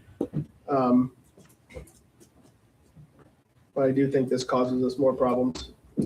So, see, this is me. I'll vote yes. I'll I'll put it to you then. also vote yes. Motion passes. Motion passes. All right. Thank you for Thank you. bearing with us on that. We'll get you the HOPs as soon as we can. Okay, great. So on that, Finley, Yes. can I ask that the transient retail be brought on a future agenda? Because, I reminisced to bring this up earlier in my report. We had that big blow up last week on the pest control on social media. I think why why I think we have the food licenses pretty well in here. The transient retail probably could use some beefing up and or prohibition, right, for the sanity and safety of our residents. But also to this point, well, what do you do, right? I think it's a perfect case study where, hey, you know, we got to look at it, right? Yeah. While you're talking about that, I would like to recommend that you separate into two separate categories, temporary businesses and transient, because most of your code is about door-to-door vacuum salesmen. You don't really have anything that covers flower tents that last for 3 to 4 months. I would agree with you in that, and I think we need to, because My hours for this permit yeah. are much shorter than anywhere else I would do, and way less than what a flower tent would do. Right. You know, Typically, we're open 2 weeks, and having to split it down to just 7 days is a lower location than anywhere else. Yeah, I would absolutely agree with that. I think, because I think we put many years ago when the food truck thing came to fruition, right, regionally, we added a bunch of that, but I don't think we ever went back and answered these type of, I want to say pop-up businesses, Yeah, right? temporary businesses temporary versus bus- transient yeah, businesses. versus, They're both listed in that code, but you have no differentiation between them in the code text. But I know we do in our business registration licensing, it does speak of temporary businesses. okay, So, you know, those two are gonna have to coordinate. yeah, maybe, together. maybe I don't that's, believe those are online, because I was not able to find any of that. Well, the business Everything I registration is looked gonna at be in was our only the code. code that he has brought up. That was so the card only stuff I was 140, able to so that find. is a different actual, Yeah. yeah, that is a different, Mhm. transient, Mhm. temporary is different. Is different, right? But I think we need to look at both anyway. Maybe they need to get married. I definitely think some future Alignment. discussion on transient temporary businesses, because, you know, it's, and residents have been asking too about permitting and stuff like that, so some discussion and kind of outward facing discussion on it is probably appropriate. All right. And at the very least, adding in that they need to be compliant with retail business HOPs and things like that, you know, like drawing those out, because that wasn't even. About that. West Penn Township, I have to put the driveway on there. All right, thank you very much. Moving on to the request for sidewalk deferral at 745 Front Street. Now, we do have both on Front Street and on Division Street here. So we have two separate sections. Correct? If you want to step up now Yeah. in the handicap. James Cunningham. Yeah, so as you see from my wife and I, what we presented, we just feel that the way this is being handled is not,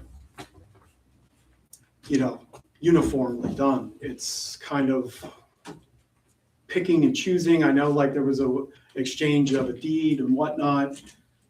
We have no problem doing the sidewalk in the front. It existed there on the property. My parents purchased this house in 2002. It's just, it would really cause a severe hindrance to our property. We're losing a lot of property. If it's 5 foot wide, it wasn't measured during the inspection. So we had an engineer come out and they showed us that like, this is gonna have to, the gate's gonna have to come down, the trees might have to come down, maybe possibly the shed if we're gonna follow a certain line. You know, I just don't understand why it was even done. Well, if it's such a priority, why wasn't the other side done? They've changed deeds at least 3 times, maybe 4 times since 2012. You know, it's just, I just feel it's not fair to us. I'm not gonna, you know, I don't know how else to put it, and that is, take away the financially, you know. I have a question if I may. Yeah. So you're only looking for the deferral on division? Correct. Excluding the ADA ramp. No, we'll put the ADA ramp in there to match the neighbors and fix, we have a pad that's sunken. We'd be happy to do that. I just think, Just for some context, so on planning commission, when we looked at Saldo, which is the subdivision plan development a couple of years ago. Planning Commission, and this is more for public than you specifically. Right.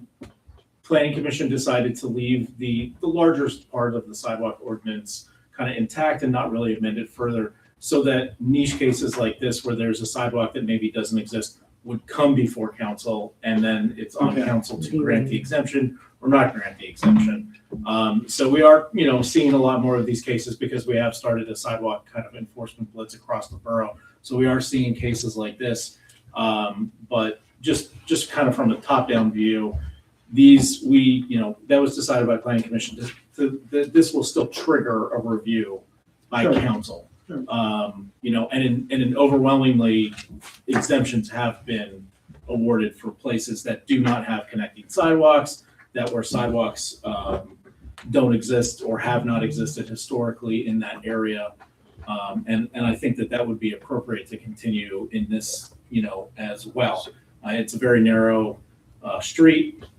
Yeah, that's the other thing. It'd be very. Yeah, it's a narrow street. We have to concerns begin about with. plow trucks when they come through, the amount of damage they can I'm do. gonna have to say, where would I go with the snow? Yeah, and like it gets pretty, it's already pretty, and I have, And I think Larry, just to add to that, because it's always tied to something, right? Yeah. There is technically, all roads within the borough are considered streets for liquid tax purposes, right?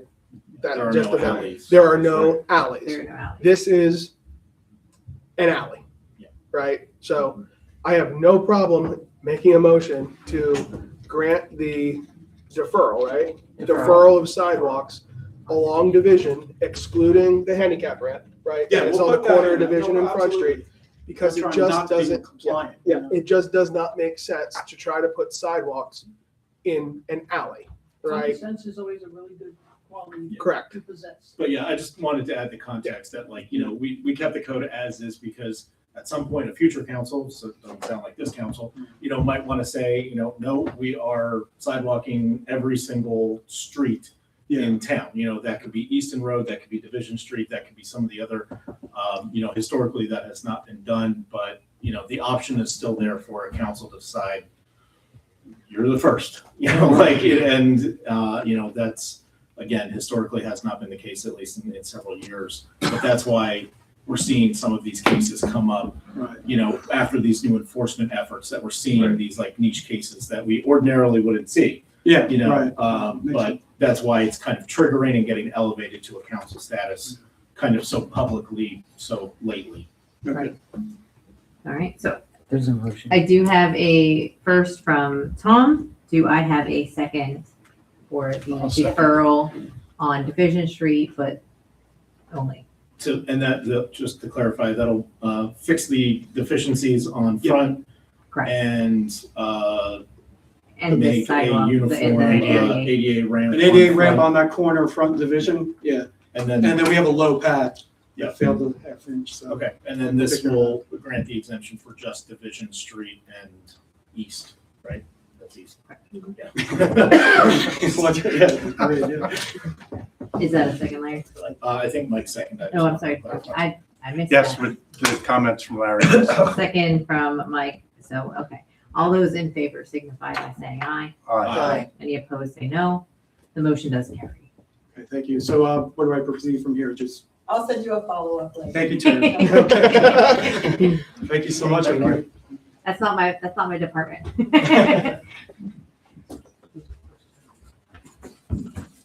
Good. We're gonna move on to our discussion and possible action on the LB construction performance. So I know So- Brian, Rob. Thank you. Yeah, just to give the public a little orientation. So last year, there were some issues with the development of the park.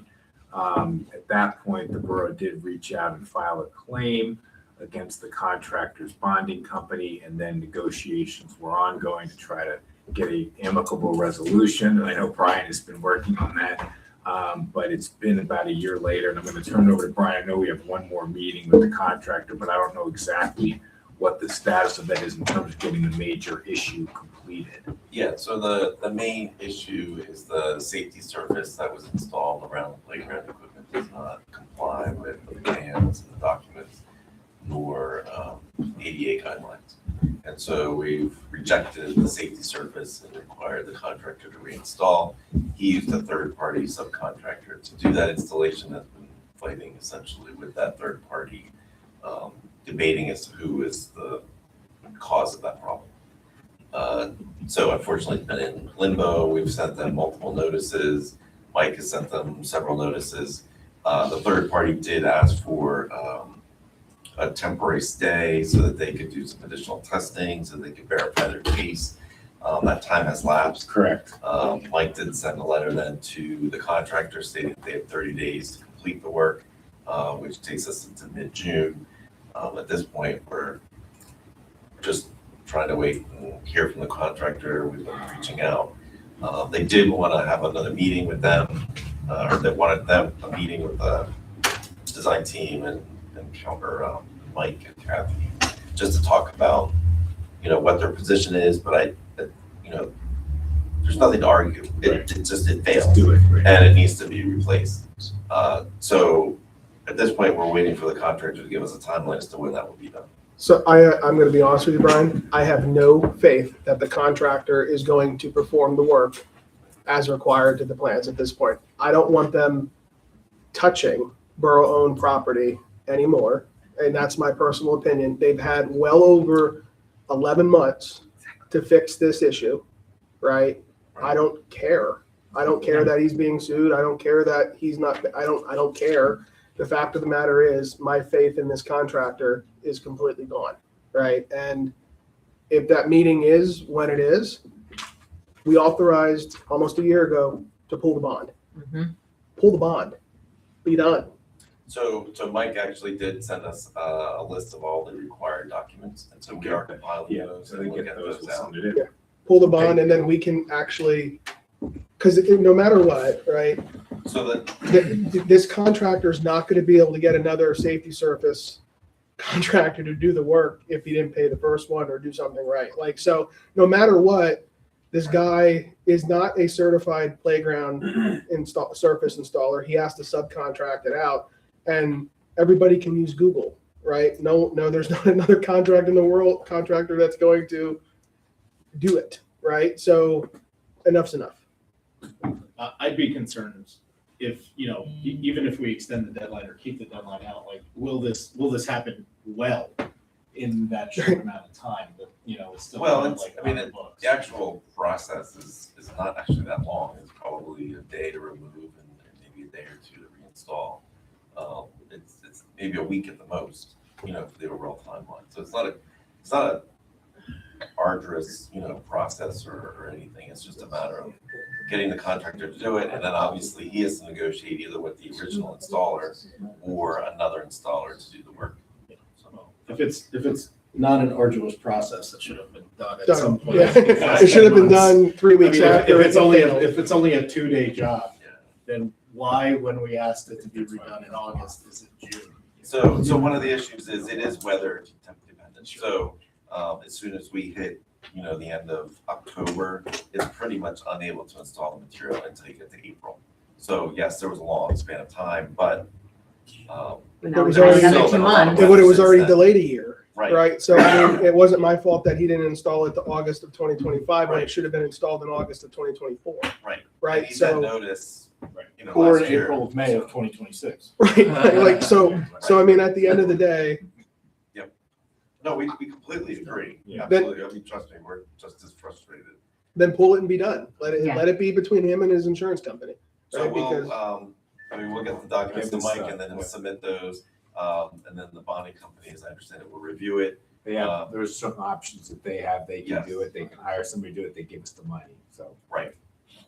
do we have a cost estimate, Brian, what the cost we We should? do, yeah. Give me that too, so I can show the bonding company what it is. Okay. And for clarification too, the company will be charged back for any of the maintenance that's been performed by Barry and his crew on that site, as part of this process as well. So we have funds that are still retained on the project. We have not paid the contractor completely to date, so But there are so funds to hold back. for those we have, kind of expenses. but the funds, so they, on top of the playground surface? Yeah. Okay, because I want to make sure that, on top of the playground surface that Yes. we're not going to pay for, right, no Yeah. matter what, but Yes. there's other money that he is billed for that we have not paid him. Correct, we have a full 10% advantage on the entire project. So the borough is not responsible for the maintenance that we're doing, to fix this. Right. And until it's done, we're probably gonna have to maintain it and deduct it from any money that is due. Because I highly doubt that they're gonna come out how it got. We should have never allowed that, right? And they're not coming out. I mean, he was parked notified weekly. he parked an excavator there for 9 months. Like, I mean, Barry should have taken that, right? I mean, it's. Was it gone? Text me on the that day. Abandoned property. We have an ordinance for that. But like, it's just enough. Yeah. Did you want a motion on that? Yeah, you might. Please. I'll make a motion for all Motion of from that. Tom. Second. I'll second the motion. Second from Larry. Proceed. Any further comments? No. All those in favor signify by saying aye. Aye. Any opposed, say no. The motion does carry. Tom, is that 3 years now? Is that 3 years? 2.5? Pretty close. Pretty close. Oh, Gregory Park? Yeah. Definitely more than 2. Yeah, definitely more than That's two. what I thought, it was 2.5 or close. Yeah. Okay, And I'll shut up. finally, we have our discussion on chapter 385 of our ordinance, streets and sidewalks, ordinance revisions and enforcement. I mean, I saw the staff's changes. I thought they were decent, to the modifications of sidewalk ordinance. We got some issues from realtors associations, but I think the ordinance as revised or planning to be revised is certainly satisfactory. I think the staff looking for motion to proceed with advertising or Well, just discussion. To go back a little bit, I mean, we took a look at all of chapter 385. So Article 1, snow and ice removal, Article 2, the excavations, now with UGI coming in and, ripping up the roads. And then Article 3, the curbs and sidewalks and driveways and handicap ramps. More changes, more so to the excavation portion of the ordinance. And you can see where the additions are in red. Regarding the streets and sidewalks, we feel like it's a good ordinance. And, it's been enforced. We will continue to do so. We had a transition period and now it seems like, Terry knows how to proceed with that. Really just the most of it really has to do also with the fee structure, which is not in here, which would be separate because this would just refer to our fee schedule, which we'd have to update. Yeah, and just to piggyback what Kathy said, we had modified the sidewalk ordinance, I think back in 2012. So it does have specifications, objective engineering specifications within the ordinance, and it does give you the standards, an ability to have discretion based on the facts that you see before you, whether you should grant an exemption or not. So it does have the two things I think that we've been talking about here for several weeks, that there are objective specifications, that there are a standard to review and to try to grant relief when warranted, to your discretion. And it does reference PennDOT and, Right. The ADA as well. I mean, there is exact requirements. It's not arbitrary. Either it passes or fails, based on those guidelines. Yeah, and I mean, my recollection as well, referencing Saldo and land development, like there was no kind of like major concerns from planning commission at the time to like seriously amend it either. I mean, these tweaks are good, and I think it's appropriate. It's a document that's going to have to change. Fees are going to have to be updated and whatnot. But at our most recent land development comprehensive review, there was no significant like amendments needed or changes kind of from planning commission side of things that I can recall. In fact, we decided to keep it as I kind of said before, so that it would kick up on niche cases only kind of for that. I think the context is important that, we are working on an enforcement initiative, and we are only a few months into it. And, this isn't radically changing anything. So I think personally, I feel it's kind of important to stay consistent, at least for a time, for our residents, for the sake of that, so that they know what's coming, what to expect. Changing things radically again at this point, I feel would be unfair, but this is not a radical departure from anything that we have or has been kind of suggested lately. And it Can I supports add? the property maintenance code. Yeah. Also. I just wanted to add that one of the changes that we haven't discussed yet this evening is the municipal code. We have changed this to match the municipal code requiring compliance with sidewalk repairs or installation within 12 months of the sale. This no longer puts the responsibility on the seller of the home. We are not doing that anymore because it is not consistent with the municipal code. This was brought to our attention by the Lehigh Valley Real Estate Association. We had a meeting with them to review this. So that was a pretty major change. It's pretty big, yeah. It still requires the seller to notify the borough, and it still requires the inspection to be done. Right. It just now leaves the onus between the buyer and seller to negotiate as to when that is done. And it has to be done within 12 months. And there's money coming in at the sale, so they can escrow it and all. Right. Kind of But solves that, the and cash. all of that is by the buyer and That's seller. that's The right. borough's You out know, of that. that's right. And it doesn't have to be done prior to the sale like the old ordinance or the current ordinance states. And, I remember that was very awkward when I bought my house, because they had like one day to like get a concrete contractor before our mortgage Yeah. went through. So that seems like a good change. And if it's consistent with the larger code framework, then that's good. I guess just one comment that I had just on sidewalks generally, because that's all we do, is I'd say like given like the history and the exemptions that we've granted, Terry, kind of when there's no existing sidewalk and stuff like that,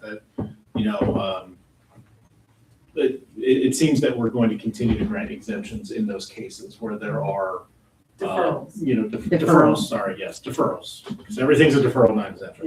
But we will continue to grant deferrals in instances where places do not have an existing sidewalk. The alley or street is very small, or on areas where Easton Road will require taking out poles or, changing things like that. So I think, context for you, I think that's kind of where borough, council is kind of at lately on the issue. I mean, they still need to be brought to our attention, and we need to Right, understand they're where going those to are. get So a there's, report from me that is not to scale with markings on it saying a sidewalk needs to go here. yeah, and I don't think it's up to Terry to decide that, for the residents, it still needs to be documented and that deferral needs to still come through. Yeah. So I think, to be clear, that is how we make it, consistent. As far, my only thing, personally, I would like to see more options for repair rather than full replacement. I think from my, perspective, I think sometimes you get a, cracker or, and there are other methods to repair a decent slab and, It's really challenging Is to it? do a repair, to be honest with you, and still comply with ADA. Mhm. Once that sidewalk panel goes out of alignment, either you're chasing it or you're just replacing that one panel. So it's on a case by case basis. And just discussing with the concrete contractors, for some, it's easier just to replace that whole panel. And Mhm. it is, there's much less work involved in replacing the panel. Right, yeah. And what about with grinding down? Like if you have an edge or something like So the that? problem is you can grind it down, but a lot of times the grinds that you see are actually not ADA compliant because they're very steep, so they're not actually at the proper slopes. So as long So as it it's the takes the proper edge slope, you off, could, But it technically is still not compliant. But at the same time, you can replace a pad, Right. and in 12 months, it pops anyway. So I mean, you could, so this goes into even, and I know we had comments, I don't know where they came in, but like the big trees on Constitution, like routing, where in here can we route sidewalks around, right? Right. You know, And then now they again, would at the say, same can you time, go- is that completely compliant? Probably with ADA? No, because again, how do you know that the sidewalk, right, if you're walking, right? So I mean, Well, there's no, yeah, it doesn't matter what the alignment Yeah, is as long as like, it's I just, Minimum width. the width, yeah. Yeah.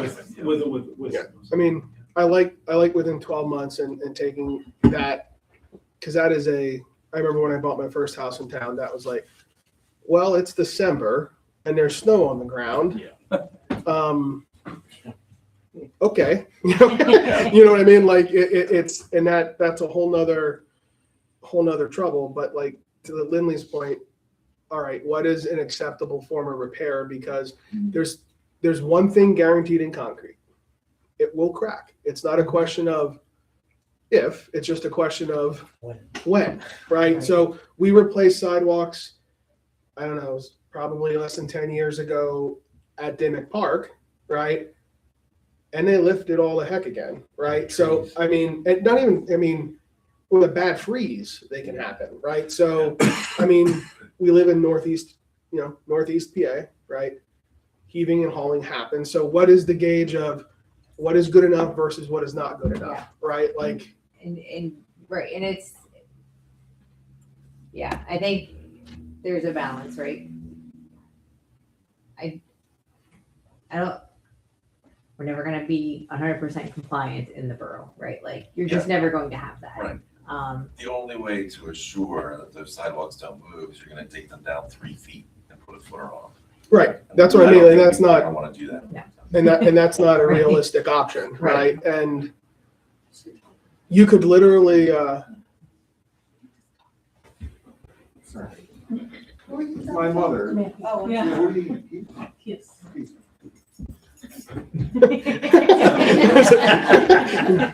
Mom's ready to go home. Home's a long way away, so. So it's like, maybe that would be the only comment here, like if there's a chunk of concrete missing from a curb like this, no contractor in their right mind is ever gonna take that job, right? Like, what is the gauge of what, you know, that we also gotta look at the ability of residents to even find a contractor to do something like that. Like, what deems replace versus repair versus, okay, it really doesn't warrant a mobilization of a contractor to do this, right? Like that's the other question here. Because some jobs in today's world are too small for a contractor to even consider, right? And when you're talking to, you know, a 95-year-old, you know, retired man, right, who does need to do work on it, but just one square, you're not getting a contractor to come out, right? And at the end of the day, though, if there's a problem on a property owner's sidewalk and somebody trips and falls, it is subject to that property owner's insurance. Mm-hmm. If we notify and say, hey, something is wrong here, and 3 weeks later, somebody trips and falls and they get sued, and that suing party does a right to know that if there were any inspections, well, guess what? That insurance company is going to have to write a check, or, you know, that's going to be between that property owner's insurance company and him, right? Like that's where the liability of this rests. And that's the problem, right? It's to go out and say blanket, everybody fix your sidewalks every year, right? Is not realistic, right? And not realistic in this universe, right? And that's where, you know, I asked that this bird brought up a month ago, because I'd be in favor of forcing at time of sale, and it is here, right? But then again, how do we gauge how do we gauge what warrants a repair and what doesn't warrant a repair, right? Because we also got, what is the ability for the residents to get it repaired if it is just, you know what I mean? Like we can, you know, some residents, Larry and I are included, Matt, probably any one of us, we can get a little bit of patch and fix it, right? But there are a plethora of residents in this town who physically can't do it, right? And they're never going to get a contractor to come out, or that contractor is going to say, my minimum is $5,000 to do a crack, right? it just, that's where we are today, right? And I don't know, I think that would be the one takeaway. I love that within 12 months of the sale and removing that. But I think I would be in favor of looking at some type of what warrants replacement, what is good enough for a repair, right? So I don't know that there's a way you could capture that in language in the ordinance because it is so site specific. Right. Right. I think in the end, you really sort of have to. It's subject to the discretion of the zoning and code, Correct, the code exactly, officer, right? yes. And but I think And then council there's a needs to question. provide that guidance, right, and direction to say, For a reviewer, it has to be pass fail. Like, I Yeah. think that's the issue, is there's no way you can't. Yeah, it's a black and white issue. Like, Yeah, you it's can't black write and it white. for There's everything. no Pass or criteria like, fail. oh, this is close or whatever. It's pass or fail. So it's either yes or no. Is there a provisional pass with like a reinspection? or is it, but that therein lies the problem. If there's a chunk of concrete missing from a curb, you're gonna say it fails, but there ain't a contractor in the world that's gonna take that repair. So how do we make, or they're gonna say, hey, yes, to do that, it's 15,000 to replace the whole thing. And that's when they not, come in to council and then make the plea but for. that's an undue burden. That is, in my personal, that is an undue burden we are putting on our residents. End of discussion, right? That is to have somebody come in to say, hey, there's a baseball chunk of my curb missing, I failed. All right, this isn't a HOA, we're not the HOA police, right? Like, Is there a way to tie it to estimated cost? Well, the problem is you could have one panel of concrete that's out of alignment that's maybe 6 inches raised or 4 inches raised. Maybe that's only $500 to replace that panel, but gosh, it's a huge tripping hazard. Yeah, I'm just curious. I don't know. I mean, that's, yeah. I know, I think it's mean, just case by case. I I don't think know. that's the way to handle it. I personally like the way it was sale or transfer or complaint driven. If there's a complaint, but I still think we have a gap on sale. Mhm. What is truly broken versus not broken, right? Because you're never gonna, because quite frankly, you could fix the crack and then next winter, we're removing snow and whoopsie. Like it happens all the time. Yeah. I mean, We had this one out here, lift on us, going up cold, Mhm. and we put cones there, and as soon as the ground started thawing, it came back down. Yeah, they will move, absolutely. Yeah. like But now we have that, two that were cracked, so. is it a trip and is it a difference between a crack, right? That is level. Because what's the difference of a level crack and not a level crack? Well, it depends on the elevation difference. Well, that's what I'm saying. If it's a crack, but if it's a big crack, you could fill that with concrete filler, Or you can use that caulk. that caulk, If right? it's this way, yes, you could fill it. If there's an elevation If it's an difference, elevation difference, then no, No. you probably can't if it's over half an inch.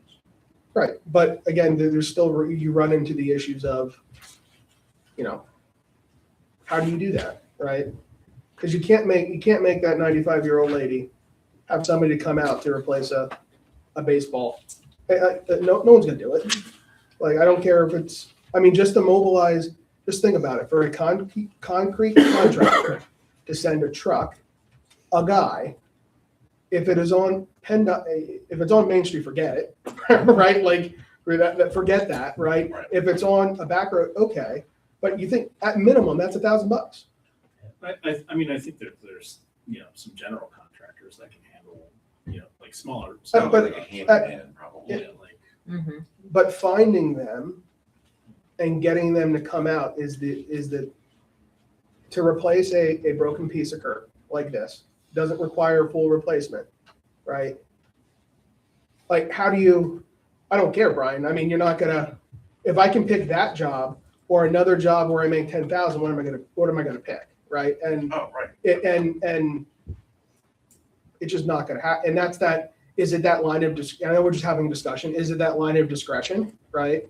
Is it truly not a safety hazard, right? Is that the definition? Is it a safety hazard if it's not a safety hazard? Yeah, Right. curb would certainly be less of a safety issue. as long as it's, like, maybe that's just the conversation around it, right? Can we maybe get some language that goes to residents, like when they are in violation, like, this may, and I know it's a sticky scenario, like recommending general contractors, but even if we just use the language, like recommend a general contractor for a job of this size as compared to, like concrete, like something like that, or like recommend repairs, or, something where it's like, we can say like, this can likely be repaired with the following things, rather than like, this has to be busted up with a sledgehammer. Or is it a pass with a warning saying, if you don't correct this, it could lead to the further deterioration of the curbing or sidewalk that may require replacement, right? Is it that line, right? Because if that chunk or that, if that crack, right, that's level, right? So it's technically not a safety hazard, right? It is level. But if you fill that with, what's the difference between crack filler and the what's it called? The fabric, not the fabric, but the expansion joint. Oh, What's the difference? Well, one is put in at a time. But technically they're separated, right? And that's expansion joints put. So if you fill it with that concrete caulk stuff, right? It's technically an expansion joint, but you can say, hey, you passed. However, it is level. It is not deemed a safety hazard. But if you don't fix it, right, it's probably going to lift, right? It's probably further deterioration may happen, right? And that's the definition. To pass with like a follow-up in a year. Yeah, maybe it gets added to the property file for a follow-up inspection. I don't know. That's still, I don't it's still know. pass fail. Yeah, It's right. still, It's like, still pass from a- fail, but from a it's not liability, like, right? I don't know, and then. we've got a crack, but we don't see a safety issue here, right? Well, then I think at that point it just passes. Then we're assuming the liability on something that I think should we're technically overthinking it fail. here now. Right. Like, would that classify, if it is a level surface and it's a chunk out of a curb, right? Would that be a pass? On the curb? I don't know, what would you? With a chunk missing out of the curb, I would fail it. And I have failed them, and I've received calls, and they said, can I have my husband fix it, or does it have to be a contractor? So as long as he can fix it, have him fix it. We might have to watch that, because when we push back with plows, it's gonna do damage to things and take big chunks out. Yeah, and everybody's going to be saying, "Oh, Public Works did it." Right. Yes, and then we're can of worms on that, and it gets scary, because now we're gonna have to stay away from the curbs. Right. Or you hit it with a plow and then the snow blower is going down, removing snow, and boom, you just ripped up a blade on the auger, right? Like that I think needs further review. I think the changes to this, amazing, right? But I still think we need an answer to what is a pass and what is a fail. Or what is a pass with a warning saying, hey, we're recommending you do repairs on here, or next time you do this, it's probably going to be a fail, right? I mean, there has to be a That would line. be such a small, like, percentage of the actual, just, like, you're basically asking for a third category, like, of barely passing, right? Like, pass, fail, or like, then to the next, like, but the issue is it's slightly failing, not barely passing. And slightly failing is different than barely passing. You know, Well, it's the like, same those are two concept. Is it the different- glass half full or the glass half empty? Well, I think it's the. Yeah. I mean, it's get the it, same. But like, those are, I mean, it's not the same, because pass fail is objectively quantified of more than half. So it's like, okay, this is half an inch, okay, 0.6 inches. You know, if it's But 6/10 that's of a an inch. safety hazard. I'm talking level concrete. Yeah. I'm talking a chunk missing from a curb. I mean, not deemed a safety hazard, right? It is a maintenance issue. If it is a 1 inch, replace the thing, rip it out. And that's the really only truly way to fix it, right? Because with curbing, it takes a beating every winter, right? It's getting salt thrown on it. It's getting plows. I mean, you take a look at some of our bump outs on Main Street. We're not in compliance because guess what was happening? Either cars have run over them because we're not slowing down to our earlier conversation, or, you know, we're 17 hours into a blizzard and it's just been a long day, right? Oh, they do stop you though. Well, like, it wakes you up for sure, right? I know for a fact. Yeah, They yeah. stop you. Yeah, I mean, you hit a Can curb. can we differentiate curbs from the level sidewalk system? I mean, is that? I think maybe I think that's what we need to kind of take back here and look at, is the sidewalk level, yes or no, right? Can it be filled, right? But is it, curbs are gonna take a beating, right? You want to, if we want snow pushed, if we want the guys to push snow all the way up to the curb, then there's one thing guaranteed, you will hit it. And the one guarantee with concrete, it will crack, right? Maybe not today, maybe not tomorrow, but concrete will disintegrate and crack eventually. Yeah. I mean, if the thing that makes the most sense to me in this specific case is then just differentiating out what's acceptable for a curb versus what's acceptable for a sidewalk, for a walking surface. Making them separate. Well, the curb is part of the road. Well, the Well, ADA and doesn't sidewalk give is- direction on curb. Right, and I'm saying sidewalk, when you got some of the heaves that we have, replace, you, and the only way to truly do it is to replace it. Unfortunately, get rid of the tree, and that's the only way to do it, right? But when you have those, or to the other gentleman's point that we got in that comment, you know, or you route it around, right? That's the only way to truly fix it. If you put it back, the only guarantee is it will lift again. That's the only guarantee. But, you know, the other thing too is, I mean, now we're talking about trees, but. Might as well make it a trifecta. Sure. I mean, trees in an urban setting, they have a lifespan, and it's a lot shorter than trees in the forest. Right. Like that's just reality. So trees have to come down. I hated to see the sycamore trees come down. You know, like it was suck. Like, but it happens. They have a lifespan. It's shorter than they would in the wild. Opposite of zoos, I guess. But so we have to have that, and the new codes all have trees with better root systems that are acceptable replacement trees, right? Like that They're are better. I mean, you're not perfect. You'll never get out of that issue. The trees are always gonna have roots and they're always gonna eventually cause an issue. Yeah. Right. It's really a matter of, at some point, it's cheaper to remove the tree and replace it than it is to deal with the sidewalk. All right. Do we have any further discussion? Do we want to put? So we're going to meet again, I'm assuming, I and think we talk might have about some more differentiating between the sidewalk and the curb. Maybe defining pass or fail, which maybe, So it's more you know, about a surface condition surface condition. issue, right? Yeah. Same, what's a true safety hazard versus a, Pedestrian safety. yes, pedestrian safety hazard versus not. Versus Right. just Versus A maintenance issue. maintenance. Right.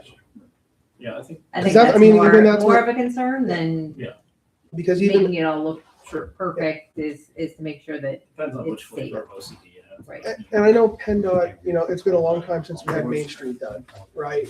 But doesn't, when a state road gets repaved, right? State, they have to do certain things, ADA, they have to do certain things. It might be something to reference and kind of brainstorm. When PennDOT, that's why you see, I always call them the stupid intersections, right? Where you have ADA on a corner where it's a highway. No one's walking, right? That's to the extreme of it, but same type of philosophy. Curbing really repair or fix maybe road paving schedule, right? Like maybe we gotta, I think, separate the issue from pedestrian safety versus nice to have type of things, So right? the curbs are actually in the borough right away. PennDOT is face of curb, to face of curb, so technically the curb itself is the borough responsibility, not PennDOT. Right. Well, I mean, but and we bestow that responsibility upon the property owner, right? But you know, that's you know, unfunded mandate, right? Yes. Like, so it is that I think we separate that and we solve some of the problem, because replacing a sidewalk is the cheap, right? Compared to replacing a curb, especially in a town as old as Hellertown, where it's technically not just a curb. The curb goes down, and then some engineer 80 years ago decided we're going to go down and then we're going to go out 2 feet, right? And we have presented to pave now 6 inches above that. That turns into a very expensive endeavor.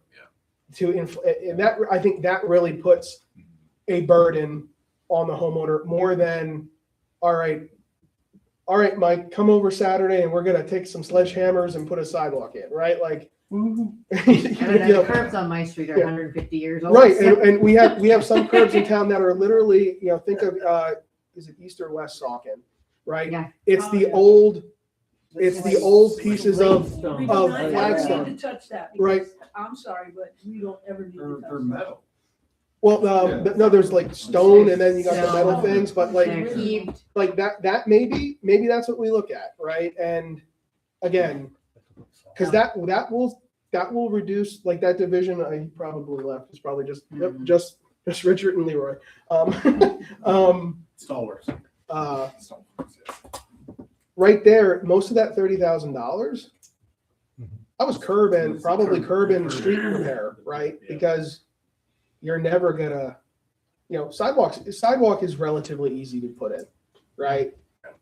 In the grand scheme of things, it could be quick, but curb is just a killer. Yeah, and usually it requires another 2 feet of asphalt paving, so you're replacing the street. Right. One just quick logistical comment, because I'm sure we will not see the last deferral. Can we, just as a point of order, put deferral requests first on the agenda? Oh, I like that idea. I like that idea. There's no sense on making somebody sit to the end of the meeting.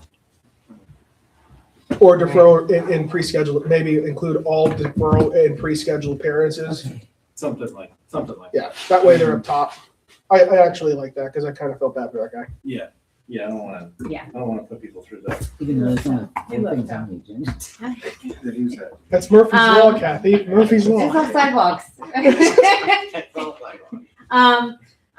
So I guess at this point, there is further discussion. So I guess at this point, I'm looking for a motion to Table. table this. Make a motion with table. I'll second. Yeah, we need a first. I got a first one. All those in favor of tabling this discussion, say aye.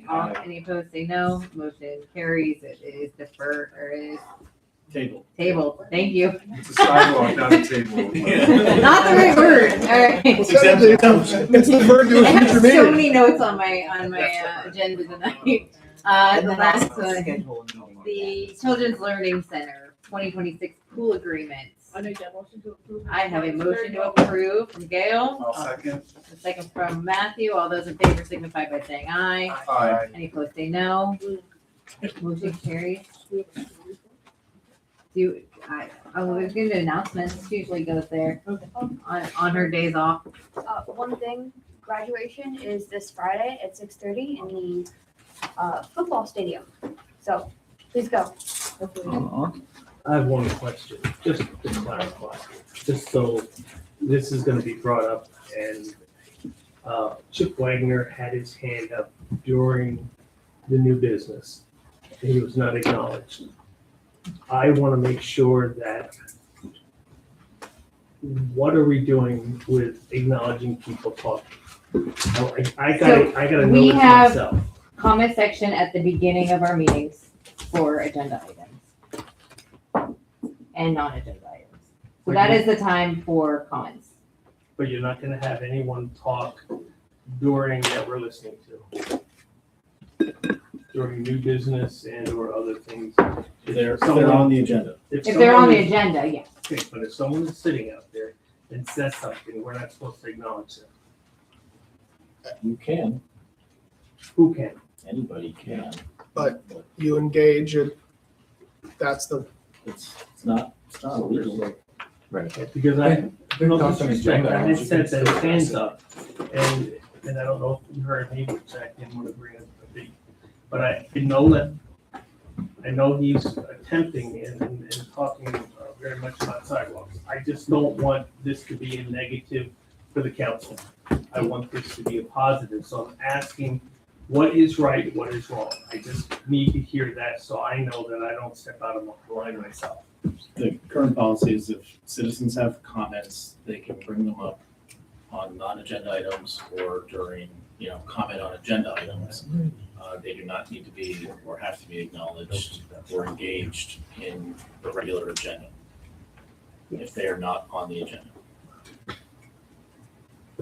And we can recognize members of the audience, but it is not our policy, as I understand it, outside of those two windows where people were given time to speak. Great, thank you. I got a question.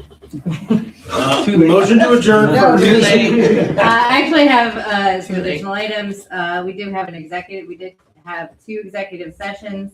One last Wednesday regarding public safety, and a second one today regarding some litigation matters. So we did meet and in those 2. Did I have any other announcements? Do we have a motion? Motion to go home? Second. I do have that question yet. But nobody's gonna acknowledge me, right? Aha, got you all. Yes, I am. I do have a motion from Mike, a second from Larry. All those in favor of adjourning signify by saying aye. Here's my real question. Okay. I know it's a I got it. joke. What do you got for us? I did it.